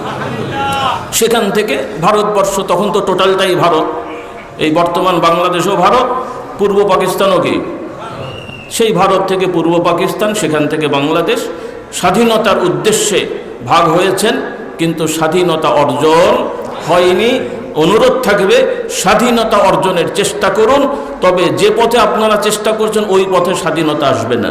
স্বাধীনতার পথ হলো আল্লাহর কাছে পরাধীন হতে হবে। যে লোক যখন আল্লাহর কাছে আমরা পরাধীন হব, আল্লাহর কাছে সারেন্ডার করব, আল্লাহ তাআলা আমাদেরকে স্বাধীনতার নিয়ামত দান করবেন। আর আল্লাহ তাআলার কাছে পরাধীন না হতে পারলে, সারেন্ডার না করতে পারলে শুধু রক্তই দেবেন, মরবেন, কাটবেন, কষ্ট পাবেন, কিন্তু স্বাধীনতা অর্জন হবে না। এটা আমাদেরকে মনে রাখতে হবে। এই পথটাকে ঠিক করে নি। আপনি টার্গেট নিচ্ছেন আমি যাব মক্কা শরীফ যাব, তো মক্কা শরীফ যাব, তো মক্কা শরীফের রাস্তায় তো আপনি যাবেন। আপনি আর একদিকে চাইনার রাস্তা ধরলে কি মক্কা শরীফ যাওয়া যাবে নাকি? তাহলে স্বাধীনতার পথ, মুসলমানদের যে স্বাধীনতা, আর একটা হলো যদি স্বাধীনতার নাম ব্যবহার করে এক একজন নেতা হয়ে, বাবা হয়ে, দাদা হতে চান, তাহলে তার কিছু করার নেই, সেটা তো ভিন্ন কথা। তা আমরা কি এটা চাই? আমরা প্রকৃত স্বাধীনতাটা কি? আপনার এলাকার মানুষ, আপনারা ভালো মানুষকে দিয়ে শাসন করাবেন, মুসলমান হিসেবে আমরা কোরআন হাদিসের আইন মানব, তখন আবার কিছু লোকেরা বলবে এই সমাজের তাহলে অমুসলিমদের কি হবে? কিছুই হবে না, কারণ কোরআন হাদিসের আলোকে একজন মুসলমানের আইন কেমন হবে, অমুসলিমের আইন কেমন হবে, আল্লাহ তাআলা সব বলে দিয়েছেন। বলি আলহামদুলিল্লাহ। কাজে ইসলামের আইন চললে শরিয়া আইন, অনেকে শরিয়া আইনকে ভয় পায়। শরিয়া আইন বাবা কোনো বোঝা না, আপনারা মানেন তো, অজু করেন এটাই তো শরিয়া আইন, গোসল করেন এটাই শরিয়া আইন, হালাল খান, মুরগি জবাই করে খান এটাই শরিয়া আইন। এগুলো যেমন শরিয়ার আইন, ওইভাবে সমাজের চুরি ডাকাতি ধর্ষণ অপরাধ খুনি এদের শাস্তি কি হবে আল্লাহর পক্ষ থেকে নির্ধারিত আছে। শাস্তি তো দেওয়া হয়, কিন্তু যে শাস্তিগুলো দেওয়া হয় অধিকাংশই ব্রিটিশদের প্রণীত, আমেরিকানদের প্রণীত, জার্মান ফ্রান্সের বিভিন্ন গবেষকদের প্রণীত আইন, এবং এ সকল আইনের মধ্যে বিচার করতে যে অনেক অবিচার হয়, বিচার করতে যে জুলুম হয়, হয় অপরাধীর উপরে জুলুম হয়, আর তা না হলে বাদীর উপরে জুলুম হয়। আমি পাবো 10 টাকা, আপনি আমাকে রায় দিলেন 5 টাকা, বললেন রায় হয়েছে, সঠিক হয়েছে? আরে আমার পাওনা তো 10 টাকা, 5 টাকা দিয়ে জুলুম, আমি তো দিলাম, আরে কি দিলেন আপনি? তাহলে হয় এখানে বাদীকে ঠকানো হয়, অথবা অপরাধীকে জুলুম করা হয়। অপরাধ করলে একরকম, শাস্তি দিলেন আর এক রকম, তার চূড়ান্ত শাস্তির আগেই তাকে মেরে ধরে সাইজ করে ফেললেন। ইসলামের আইনে সম্পূর্ণ এটা নিষেধ। আমাদের একটা গতানুগতিক রেওয়াজ হয়ে গেছে, অভিযোগ থাকলে দোষী বানিয়ে দেন। না, এগুলো আমাদেরকে বুঝতে হবে। সন্দেহ করে আমরা উল্টো পাল্টা বলতে থাকি। অন্য তো আইনের কথা তো পরে বলছে, আমরা যারা সামাজিক আছে, আলেম ওলামা, এই মাদ্রাসার ছাত্র ভাইরা, কারো ব্যাপারে একটু কথা হলেই ফতোয়া দেওয়া শুরু হয়ে গেল, জানে না জানে আন্দাজ অনুমান করে 14 গোষ্ঠী উদ্ধার করা শুরু করলো। কবিরা গুনাহ, সে বিধর্মী হোক, ইসলামী হোক, আলেম হোক, সাধারণ মানুষ হোক, কারো ব্যাপারে না জেনে না বুঝে কোনো কথা বলার অধিকার নেই। আর ব্যক্তিগত বিষয়ে, যেটা আমার বিষয় না, এই বিষয়ে আমার কথা বলার অধিকার নেই। কিন্তু আমরা সব জায়গায় ফতোয়া দিই, এটা আমাদের থেকে বিরত থাকতে হবে। আল্লাহ তাআলা আমাদের হেদায়েত দান করুন। এরপরে আইন আদালতের সমস্যা, অভিযোগ যাবে প্রশাসনের কাছে, অভিযুক্ত কিন্তু অপরাধী না, অভিযোগ হয়েছে, অভিযোগ অনুযায়ী তাকে নোটিশ হোক বা ধরা হোক, ধরে মানবিকভাবে রাখতে হবে, শুনানি হবে, সাক্ষী প্রমাণ হবে। সে অপরাধী হলে যতটুকু অপরাধ করেছে সেই পরিমাণ শাস্তি হবে, কিন্তু অপরাধের থেকে শাস্তির আগেই, সে অপরাধী কিনা নিশ্চিত হওয়ার আগেই তাকে ধরে মারধর করে আপনি আহত নিহত করে ফেললেন, ইসলামের আইন এটা জুলুম। মুসলমান হিসেবে এটা জুলুম। হয়তো অনেকে মনে করবে যে এটা তো টেকনিক। না, আপনাকে ইসলাম শেখেন, আগে আপনি প্রশাসন চালানো শেখেন, সুযোগ আছে, ইসলামের আইনে শেখেন। শুধু আপনারা না, মানে তারা না, আমাদের মাদ্রাসাতে অনেক সমস্যা হয় শিক্ষা ব্যবস্থায়। অনেক মাদ্রাসার শিক্ষকেরা বাচ্চাদেরকে প্রচুর মারে, এটাও কবিরা গুনাহ। তবে মাদ্রাসায় মারলে কবিরা গুনাহ, স্কুলে মারলে গুনাহ নাই মনে হয়। তো যেহেতু মাদ্রাসায় তারা ইসলামের কথা বলে, বিশেষভাবে বললাম। অর্থাৎ বাচ্চারা দুষ্টুমি করে, এরা কি অপরাধী? কত নম্বর দণ্ডবিধানে তারা অপরাধ? পড়া পারে নাই, কি গলায় ফাঁসি দেবেন, পা ভেঙে দেবেন, কান ছিঁড়ে দেবেন, এই অপরাধ করেছে সে? দুষ্টুমি করেছে। ইসলামে জেনা, ব্যভিচার, চুরি ডাকাতি, এই ধরনের মদ খাওয়া, সমাজে বিশৃঙ্খলা করা, এগুলোর জন্য শাস্তি হলো জেলখানা, জরিমানা, চাবুক লাগানো, এরপরে চূড়ান্ত মৃত্যুদণ্ড দেয়া। কিন্তু এই ছোটোখাটো ভুল ত্রুটির জন্য মেরে মেরে আহত করে ফেলা, শিক্ষা প্রতিষ্ঠানে মেরে মেরে আহত করে ফেলা, এগুলো কবিরা গুনাহ। কি গুনাহ? আমার ছাত্র ভাইয়েরা যারা আছেন, যারা নতুন পাশ করছেন, বা যারা মাদ্রাসার আমাদের জুনিয়র ভাইয়েরা আছেন, বা সমবয়সী বা বড়রা আছেন, আমাদের একটা রেওয়াজ হয়ে গেছে যে পিটিয়ে শাসন করতে হয়। রাসূলুল্লাহ সাল্লাল্লাহু আলাইহি ওয়াসাল্লামও কিছু মারের কথা বলেছেন, কিন্তু ওই মারটা ভয় দেখানোর জন্য, শাসন করার জন্য। এমন মার নয় যেটা কেটে যাবে, ফেটে যাবে, আহত হবে, ওষুধ লাগাতে হবে, ট্যাবলেট খাওয়াতে হবে। এই জাতীয় মারলে এটা তখন শাসন হয় না, এটা তখন নির্যাতন হয়। এটা কি হয়? এবং প্রচলিত আইনেও আমার যতটুকু ধারণা এরকম সিস্টেম আছে, কিন্তু এই শিক্ষাটা তো ইসলামের শিক্ষা। হ্যাঁ, প্রচলিত আইনের অনেক বিষয় আছে তারা ইসলাম থেকে নিয়েছে, কারণ ইসলামের বাইরে তো তাদের যাওয়ার উপায় নাই। কিন্তু আবার যেহেতু আমরা মানুষ, আমাদের লোভ লালসা আছে, অনেক জায়গায় দেখছে যে ইসলামের আইন চললে তাহলে তো আমি তো এই মানে চুরি চামারি করে বড় হতে পারবো না, তখন আবার একটু ওই জায়গাটা একটু পাশ টাশ কাটায় আর কি। হ্যাঁ, ওই জায়গায় পাশ কাটাতে দিয়ে তো ঝামেলাটা করে। এই যে পৃথিবীর সভ্যতা, আপনারা অনেকে বলবেন হুজুর খামাখালি বড় বড় কথা বলছে, ইউরোপ আমেরিকার কত বড় হয়ে গেছে, উন্নত হয়েছে। তো আমি বলি ভাই, তাদের যেই জিনিসগুলো আপনি উন্নত দেখছেন, সেই উন্নত বিষয়গুলোতে উন্নতির চাবিকাঠি হলো যে তারা মুসলমান না হয়েও ওই জায়গাগুলোতে ইসলাম মানে বলে তারা উন্নত হয়েছে। সহজভাবে বোঝেন, একজন অমুসলিম, তার সকালের নাস্তা হলো কথার কথা একটা খেজুর, একটা ডিম সিদ্ধ, একটু ভালো খাবার, কিশমিশ বাদাম, এগুলো সে সকালে নাস্তা খায়। দুপুরেও মোটামুটি পরিমাণ মতন খাবার খায়, আলতু ফালতু খায় না, হাঁটা চলা করে, শরীর চর্চা করে। শারীরিকভাবে সে সুস্থ না অসুস্থ? আর একজন আমাদের সমাজের মুসলমান, মাশাআল্লাহ, নামাজ পড়ে, তবে মসজিদ থেকে বের হয়ে শীতকাল তো একটু গা গরম করতে হয়, একটা বিড়ি ধরায়, একটা সিগারেট খায়। তাহলে সকালবেলার ওনার নাউজুবিল্লাহ বিসমিল্লাহ হয়েছে সিগারেট দিয়ে। এরপরে আলতু ফালতু ওই আমাদের ফুটপাতের একটু সিঙ্গারা, একটু যার মধ্যে এই আমাদের আশপাশের অনেক ধুলোকণার টেস্টিং সল্ট আছে, কি বলেন? তাহলে প্রথমে শুরু করলো বিড়ি দিয়ে, সিগারেট দিয়ে, তারপরে এই প্রাকৃতিক টেস্টিং সল্টযুক্ত সিঙ্গারা একটা খেয়ে ফেললেন। এরপরে হাঁটা চলা ঠিক নাই, যখন দুপুরবেলার খাবার যদি ভালো হয় একদম গলা পর্যন্ত খায়, কি বলেন? এই লোকটা অনেক সুস্থ তো নাকি? সে মুসলমান ঠিক আছে, কিন্তু তার এই খাওয়ার তরিকা কি ইসলামের? আর ওই লোকটা যে অমুসলমান, সে ইসলাম মানে নাই, কিন্তু খাওয়ার তরিকাটা ইসলামের। বলেন কেমন করে হলো? কারণ আল্লাহ তাআলা বলেছেন তোমরা ভালো খাবার খাবে। কি খাবার? একদিকে হালাল আর একদিকে ভালো, হুকুমটা দেখেন, সুবহানাল্লাহ বলেন। আল্লাহ তাআলা শুধু বলেন না হালাল খাও, আবার শুধু বলেন না ভালো খাও। কেন? ভালো যদি চুরি করা হয় সেটা ভালো হয় না।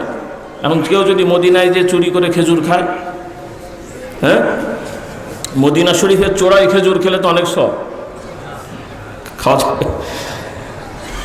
তাহলে আবার খেজুরটা যদি পচে যায়, খেজুর পোকা ধরে গেছে, পচে গেছে, দুর্গন্ধ বেরোচ্ছে, খাওয়া যাবে?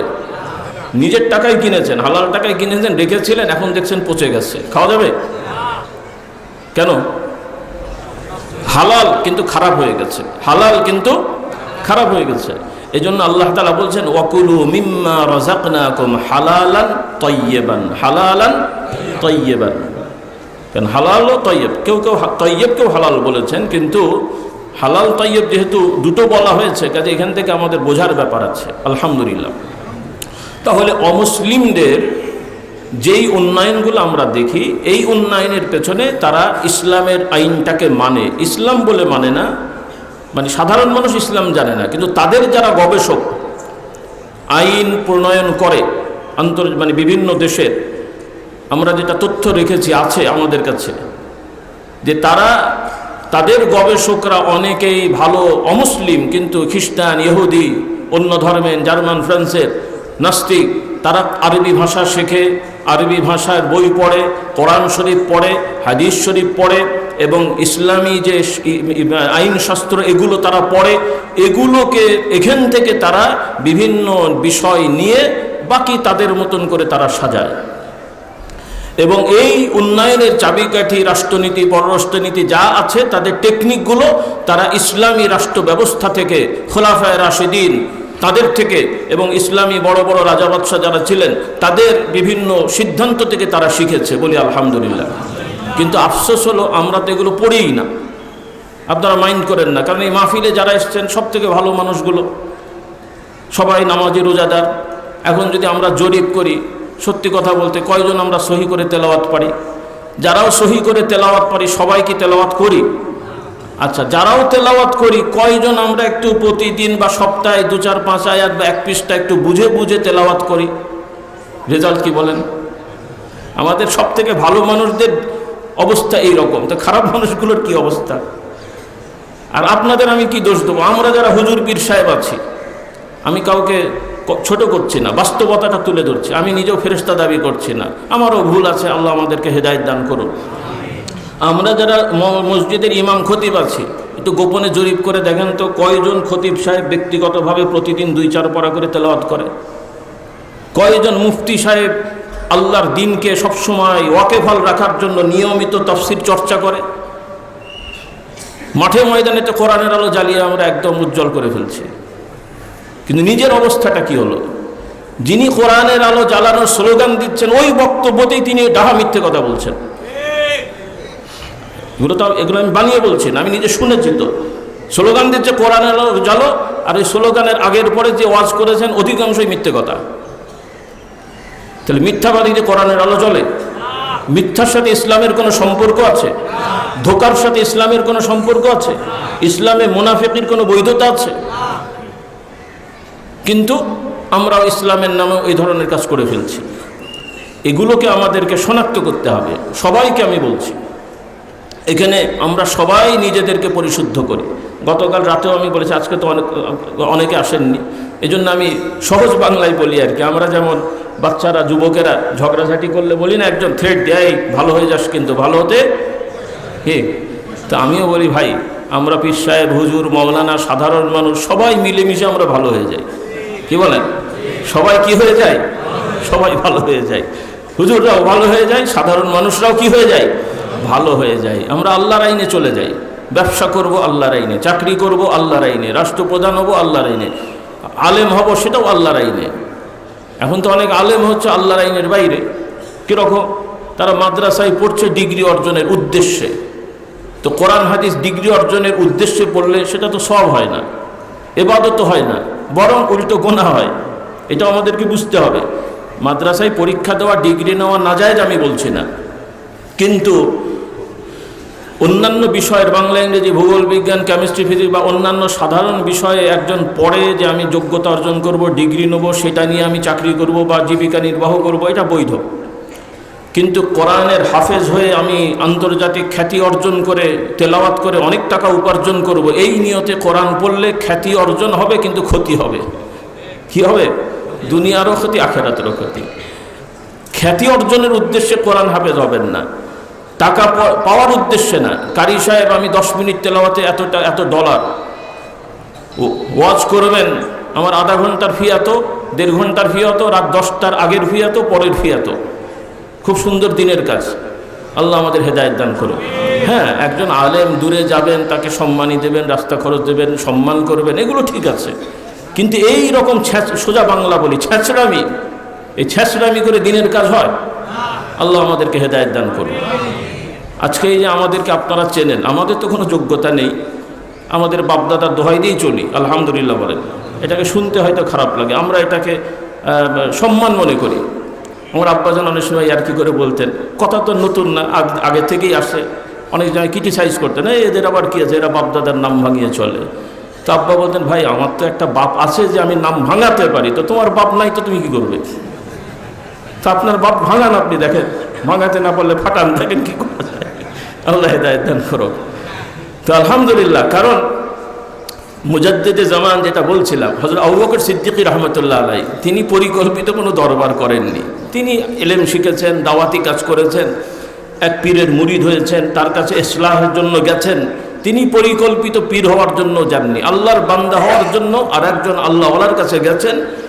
তিনি বুঝেছেন এর দ্বারা ভালো কাজ হবে, এনার দ্বারা ভালো কাজ হবে। তিনি বলেছেন, বাবা তুমি ওকে খেলাফত দিলাম, ভালো কাজ করো, দাওয়াতি কাজ করো।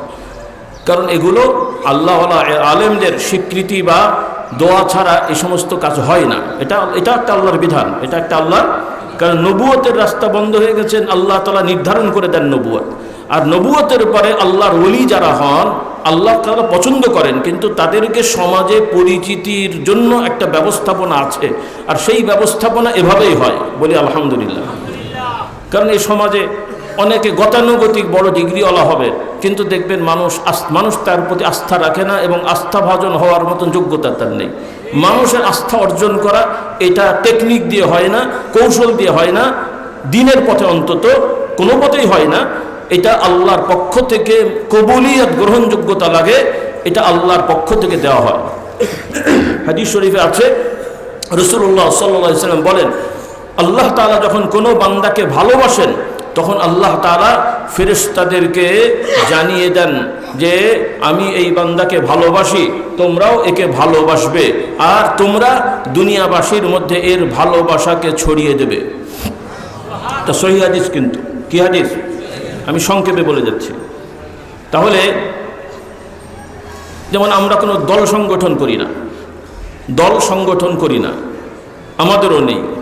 বলবেন ফুরফুরা কোনো দল সংগঠন না, এটা একটা ধারা।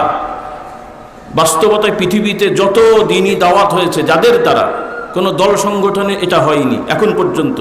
পরবর্তীতে কিছু দল সংগঠনের পদ্ধতি আসছে, এটার ভালো দিক আছে আবার খারাপ দিকও আছে, সবটারই ভালো মন্দ থাকে। কারণ পীর মুরিদি দ্বারা যেমন ভালো কাজও হয় আবার ভণ্ডামিও হয়। নবী রসুলদেরকে আল্লাহ পাঠিয়েছেন, নবী রসুলরা তাওহীদ রিসালাতের দাওয়াত দিয়েছেন, মানুষ হেদায়েত পেয়েছে। আবার সেই নবী রসুলদেরকে কেন্দ্র করেই মানুষ শিরক বিদআত চালু করেছে। সেজন্য কি নবুয়তকে অস্বীকার করা যাবে?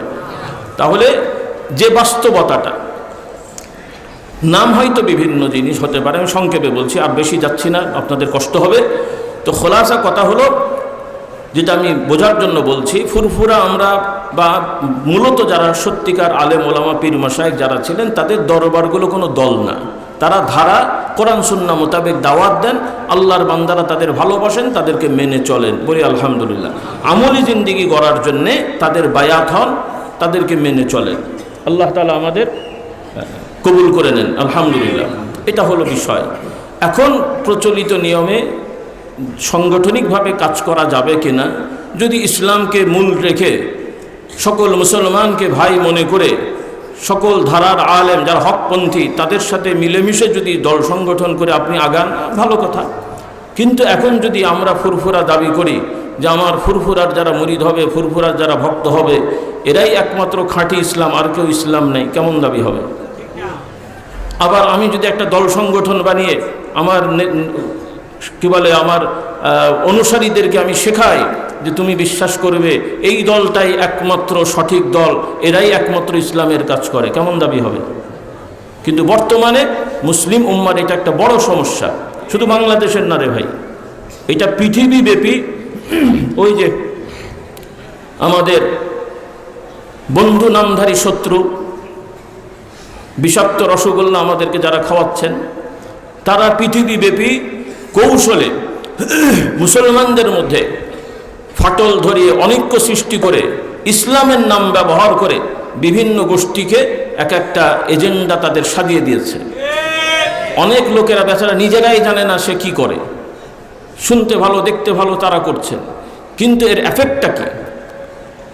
কেউ যুক্তি দেবে যে লোক ধরে রাখার জন্য, মানুষকে বোঝানোর জন্য তো একটু বলতে হয়, কিন্তু মানুষকে ধরে রাখার জন্য আপনি এমন কথা বলবেন না যেই কথায় বা যেই শিক্ষায় আপনার অনুগত হবে আর অন্য সব মুসলমানকে শত্রু বানাবে।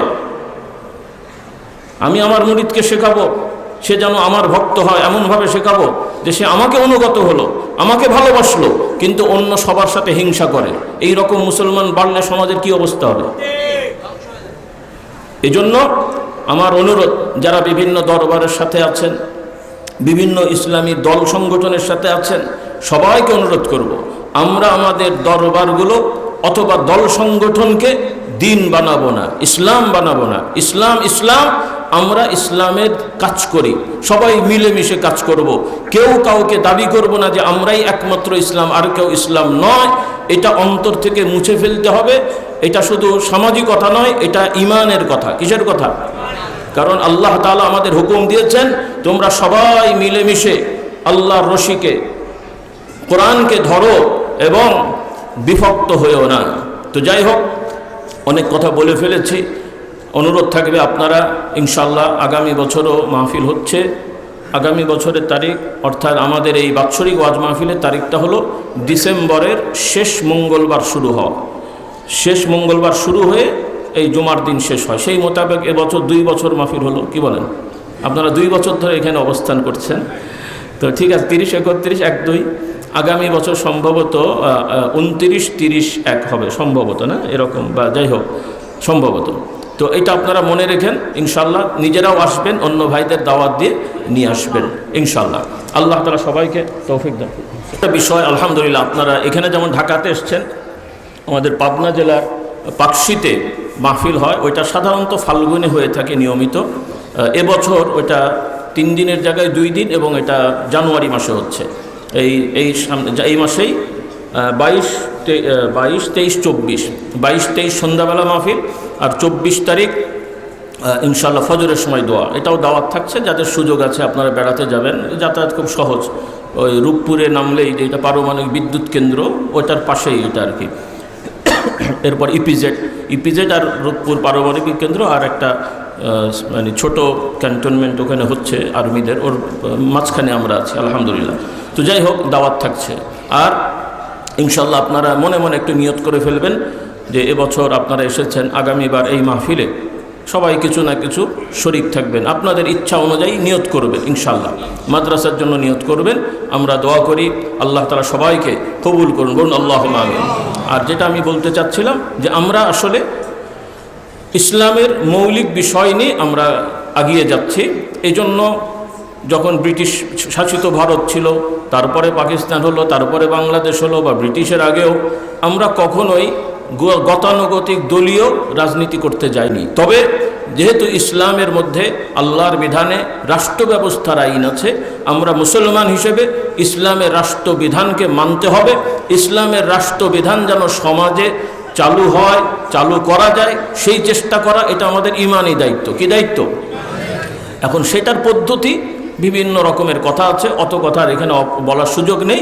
তো আমরা যেহেতু ওভাবেই আমাদের পূর্বপুরুষরা চলে আসছেন, সেজন্য আমাদের পূর্বপুরুষদের সাথে আমাদের সাথে, যখন এটা পাকিস্তান ছিল তখনও, বর্তমান বাংলাদেশ হয়েছে, শুরু থেকে পর্যন্ত বাংলাদেশের যারাই বিভিন্ন দলীয় রাজনীতি করেছেন, যেহেতু আলহামদুলিল্লাহ আমরা দিনই দাওয়াতি কাজ করি, মানুষের কাছে আমরা যাই, মানুষ আমাদেরকে ভালোবাসে, সেজন্য যারা এই সমস্ত দলের সাথে আছেন তাদের অনেক নেতৃবর্গ, তাদের বাবা দাদা বা তারা নিজেরাও আমাদের মুরব্বীদেরকে ভালোবাসেন, আসেন। সেজন্য একে বাংলাদেশের মোটামুটি অনেক দলের ভাই বোনেরাই আমাদের সাথে সম্পর্ক রাখেন, আসেন, মহব্বত করেন। আমরাও ভালো কথা বলার চেষ্টা করি, তারাও আমাদের কাছে দোয়া চান আলহামদুলিল্লাহ। তো এই এলাকার পূর্বে যারা সরকারে ছিলেন, তাদের যারা দায়িত্বশীল, তারাও এসেছেন। এরপরে তারও আগে যারাই ছিলেন তারাও এসেছেন। আবার অনেকে আমাদের প্রতিবেশী, এই অঞ্চলের সাবেক যিনি এমপি ছিলেন জনাব আব্দুল খালেক সাহেব, তিনিও আমাদের সাথে খুব ভালো, আমাদের প্রতিবেশী তো। আর এছাড়াও প্রতিষ্ঠানে তিনি অনেক অনুদান দিতে তিনি আসতেন। এরপরে অন্য সংগঠন যারা, তারাও আসতেন। তো যাই হোক, এরপরে বাংলাদেশে আরও যারা ইসলামী রাজনীতি করেন, তাদের নেতৃবর্গ আপনারা আগে দেখেছেন, আব্বা হুজুরের কাছে এসছেন আলহামদুলিল্লাহ। তো আমরা দ্বীনের জন্য সবাইকে ভালোবাসি, যারা দ্বীনের কাজ করবেন আমরা সহযোগী। তবে দ্বীনের সাথে সাংঘর্ষিক কেউ কিছু করলে সেখানে তো আমাদেরকে সতর্ক থাকতে হবে, এটাই তো নীতি, নাকি বলেন? তো আলহামদুলিল্লাহ আমাদের বর্তমানে বাংলাদেশের সামনে ইলেকশনের জন্য অনেক কিছু আছে, অনেক ভাইরা আসছেন, মহব্বত করে এসছেন। যারা বাংলাদেশের এক বড় সংগঠন বিএনপির ভাইরাও আমাদের সাথে যোগাযোগ করে দোয়া চেয়েছেন। আবার অনেকে আসার কথা ছিল, আসতে পারেননি। আবার বাংলাদেশ জামাত ইসলামের এই এলাকার যারা দায়িত্ব প্রার্থী, ওনারা বলেছেন, তিনিও ভাই এসছেন কষ্ট করে আলহামদুলিল্লাহ। আল্লাহ বরকত দান করুন। আমরা সবার জন্য দোয়া করি, আল্লাহ তাআলা সবাইকে কবুল করুন। আমরা চাই, আসলে আল্লাহ তাআলা কাকে ইজ্জত দেবেন তো আমরা জানি না, আপনারাও কাকে কতটুকু পছন্দ করেন সেটা আপনাদের ব্যাপার। আমরা বলবো আপনারা ভালো সৎ যোগ্য মানুষদেরকে পছন্দ করে আগিয়ে নিয়ে যাবেন। এখানে আমি বারবারই বলি, খোলামেলাই বলি, আমরা দল নিয়ে অন্ধ হব না, আমরা যোগ্য ভালো সৎ দিনদার পরেশগার দেখে আমরা তাদের সাথে সহযোগিতা করব। আল্লাহ আমাদের সবাইকে কবুল করুন। কারণ আল্লাহ তাআলার কাছে কম নেই। হ্যাঁ, একই মার্কেটে কত মুদিখানার দোকান হয়, একটা দুটো ছিল আরেকটা হয়, কারোটা কি কম হয়? কাজেই বাংলাদেশে অনেক দল আছে, আল্লাহ তাআলা কাকে কিভাবে সম্মানিত করবেন কেউ আমরা জানি না। এখন যারা সরকার চালাচ্ছেন তারা কি জীবনে কোনোদিন কল্পনাও করেছেন যে এই পদে আসবেন? বিশেষ করে আমার ইয়াং প্রজন্ম কয়েকজন ছাত্র ছিলেন, আমার তো মনে হয় যেই দিন শপথ নিয়েছে পরের দিনও ঘুম থেকে উঠে চিন্তা করছে আমি কি স্বপ্ন দেখছি কিনা, কি বলেন দেখ। কাজেই আল্লাহ তাআলা যে কাকে কিভাবে সম্মান করবেন আমরা জানি না। হ্যাঁ, এজন্য আমরা আসলে আমি সবাইকে অনুরোধ করব, আমরা এই সামনে একটা সুযোগ আল্লাহ দিয়েছেন, আমরা সবাই মিলেমিশে একটা ভালো কিছু করার চেষ্টা করি। এখানে আর অত দলাদলি, দল তো আছে, দলের জায়গায় থাকবে, আমার কথায় তার দল বন্ধ হয়ে যাবে না। কিন্তু দলের জায়গায় থাকুক, মনে করেন এক মার্কেটে কত দোকান আছে, কেউ কি লিফলেট দেয় নাকি যে অমুক দোকানের মিষ্টি পচা আপনারা খেয়েন না? অমুক দোকানে শাড়ি ছেঁড়া আপনারা কিনেন না, তো তারা যদি মিষ্টি বিক্রি করতে পারে, পাশাপাশি 5 দোকান শাড়ি বিক্রি করতে পারে, সবাই মাশাআল্লাহ ইনকামটা বড়লোক হতে পারে। তো এই দেশের আমরা আশা করি যারা রাজনীতি করছেন ভালোভাবে করলে আল্লাহ সবাইকে সম্মান দিতে পারেন। একটু ধৈর্য ধরেন, সম্মান হয়তো একবারে থাকবে, একবারও থাকবে, হলো তো আলহামদুলিল্লাহ। নাকি আমি কিয়ামত পর্যন্ত থাকতে হবে? এই তো মহা মুশকিল। আল্লাহ যাকে যে ইজ্জত দেন দিক। আমরা সবার সাথে আমরা সবাইকে অনুরোধ করব, আমরা সবাই মিলেমিশে যারা ইমানদার, ইমানকে আঁকড়িয়ে ধরে আল্লাহর পথে আগায়। যারা অন্য ধর্মের আছেন, আপনারা আপনাদের নীতিতে, আদর্শতে আপনারা অটল থাকেন। এখনও যাও বিভ্রান্তি আছে অন্য দলের ধর্মের, অন্তত নৈতিকতায় তো তারা বলে চুরি করা খারাপ না, কেউ বলে চুরি করা ভালো, খুন করা খারাপ ভালো কেউ বলে, চুরি করা খারাপ সবাই বলে, খুন করা খারাপ সবাই বলে, অন্যায় করা খারাপ সবাই বলে। অন্তত এই নৈতিকতায় আমরা এক হই নাকি বলেন? আল্লাহ আমাদেরকে হেদায়েত দান করুন। আসুন দোয়া হবে, সবাই আমরা একটু তওবা করি আল্লাহ তাআলার কাছে।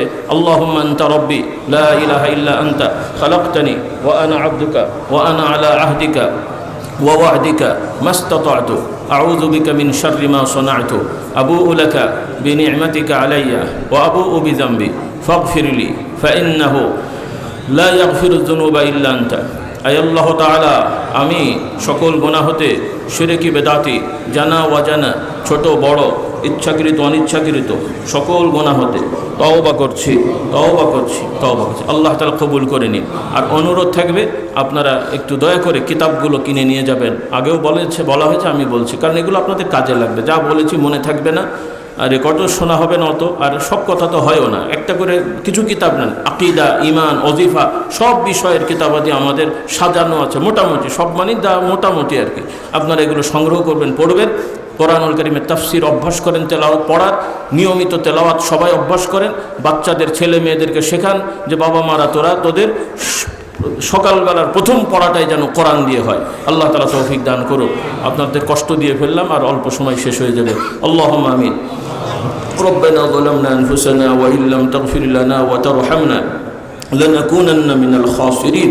ربنا اغفر لنا ولإخواننا الذين سبقونا بالإيمان ولا تجعل في قلوبنا غلا للذين آمنوا ربنا إنك رؤوف رحيم. اللهم آت نفوسنا تقواها وزكها أنت خير من زكاها يا مقلب القلوب ثبت قلوبنا على دينك. أي رب العالمين, জুমার নামাজের পূর্বে সাইয়্যিদুল আইয়াম জুমার দিন আপনার দরবারে হাত তুলেছি। আমাদের সবার গুনাহ খাতাগুলো মাফ করে দেন আল্লাহ। আমাদের ময়মুরব্বীদের গুনাহ খাতা মাফ করে দেন আল্লাহ। খাস করে পৃথিবীর যত মজলুম, যে যেখানে জুলুমের শিকার, আল্লাহ দয়া করে সকল মজলুমদের প্রতি গায়বী সাহায্যের ব্যবস্থা করে দেন আল্লাহ। বিশেষ করে বাংলাদেশের প্রতি আপনি রহম করম নাজিল করেন আল্লাহ। খাস করে যত ভাই বোনেরা এখানে মহব্বত করে ভালোবেসে এসেছেন, নেক নিয়তে এসেছেন, দোয়ায় শরীক হয়েছেন, প্রত্যেকের নেক মাকসুদগুলো পূরণ করে দেন। যারা বিমার আছে, অসুস্থতা আছে, সুস্থতা দান করেন। যাদের ছেলে মেয়েদের বিবাহ শাদী দেরি হচ্ছে, নেক পাত্র পাত্রীর ব্যবস্থা করে দেন। যাদের সন্তান আদি নেই, নেক সন্তানের ব্যবস্থা করে দেন আল্লাহ। যারা মিথ্যে মামলা মোকদ্দমায় জড়িয়ে কষ্ট পাচ্ছে, তাদেরকে এগুলো থেকে রেহাইয়ের ব্যবস্থা করে দেন। সর্বোপরি সবাইকে মিলেমিশে আল্লাহ আপনার দিনকে আঁকড়ে ধরা তৌফিক দান করেন। খাস করে আল্লাহ ফিলিস্তিনকে হেফাজত করেন আল্লাহ। বাইতুল মুকাদ্দাসে আমাদের যাওয়ার তৌফিক দান করেন আল্লাহ। প্রত্যেককে আল্লাহ আপনার ঘরে হজে এবং আপনার নবীর কবর জিয়ারতের তৌফিক দান করেন আল্লাহ। খাস করে এই ওয়াজ মাহফিল ইসালে সওয়াবের শুরু থেকে পর্যন্ত যারা যেভাবে কষ্ট করেছেন, আমার এলাকাবাসী, মহল্লাবাসী, মেহমানদারিতে যেভাবে সহযোগিতা করেছেন, আনুষঙ্গিক সবাইকে আল্লাহ আপনি কবুল ও মঞ্জুর করে নেন। সর্বোপরি আল্লাহ আমাদের সবাইকে হেদায়েতের উপরে কায়েম রাখেন আল্লাহ। বাংলাদেশের প্রতি রহম করম নাজিল করেন। এদেশের সকল দলমত নির্বিশেষে, সকল জাতি গোষ্ঠী ধর্ম নির্বিশেষে সকলকে মিলেমিশে আল্লাহ একটি সততা, একটি সুন্দর, একটি নিরাপদ এবং সম্মানের রাষ্ট্র প্রতিষ্ঠার তৌফিক দান করেন আল্লাহ। সবাইকে ধৈর্য ধরার তৌফিক দেন। সকল বিশৃঙ্খলা থেকে আমাদের হেফাজত করেন আল্লাহ। বাংলাদেশের প্রশাসনে যত বিভাগে যত ভাইয়েরা দায়িত্বশীল রয়েছেন, তাদের সবাইকে আল্লাহ আপনি কবুল করেন। সবাইকে ন্যায় নীতি ইনসাফের সহিত দায়িত্ব পালনের তৌফিক দান করেন। যারা সততা, নিষ্ঠা, ন্যায় নীতির সহিত দায়িত্ব পালন করছেন, তাদেরকে দুনিয়া আখিরাতের কল্যাণ, সম্মান বহুগুণ বাড়িয়ে দেন। তাদের সবাইকে আল্লাহ আপনি হেদায়েত দান করেন আল্লাহ। পক্ষান্তরে কিছু ভাই বোনেরা অনেক সময় বুঝতে পারে না অন্যায় পথে হাঁটছে আল্লাহ তাদেরকে হেদায়েত দান করেন। আল্লাহ যাদের হেদায়েত নাই তাদেরকে সমাজ থেকে বিতাড়িত করে দেন। সর্বোপরি আল্লাহ আমাদের সবাইকে কবুল করে নেন, আমাদের সবাইকে ঈমানের উপরে দৃঢ় রাখেন, আমাদের সবাইকে হেফাজত করেন। রব্বানা লা তুযিগ কুলুবানা বা'দা ইয হাদাইতানা ওয়া হাব লানা মিন লাদুনকা রাহমাতান ইন্নাকা আনতাল ওয়াহ্হাব। আল্লাহ খাস করে আমাদের সন্তানদেরকে কবুল করেন। এই মাদ্রাসা থেকে যারা দাওরা পাশ করেছেন, হেফজ পাশ করেছেন, তাদের সবাইকে আল্লাহ আপনি দ্বীনের জন্য কবুল করে নেন।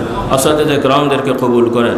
বিশেষভাবে গতবারও আমাদের এক উস্তাদ ছিলেন, আল্লাহ তাআলার ইচ্ছায় তিনি ইন্তেকাল করেছেন, হযরত মাওলানা আনোয়ার সাহেব আমাদের উস্তাদ এবং এই মাদ্রাসার মুহাদ্দিস ছিলেন। আল্লাহ তাকে জান্নাতুল ফিরদাউস নসিব করেন, তার পরিবারকে ধৈর্য সবরের জামিল নসিব করেন। আল্লাহুম্মা ইন্নাকা আফুউন কারীমুন তুহিব্বুল আফওয়া ফা'ফু আন্না। ربنا اغفر لنا ولآبائنا ولأمهاتنا ولأجدادنا ولجداتنا ولمشايخنا ولأساتذتنا ولمن له حق علينا ولجميع المؤمنين والمؤمنات الأحياء منهم والأموات إنك سميع قريب مجيب الدعوات. سبحان ربك رب العزة عما يصفون وسلام على المرسلين والحمد لله رب العالمين.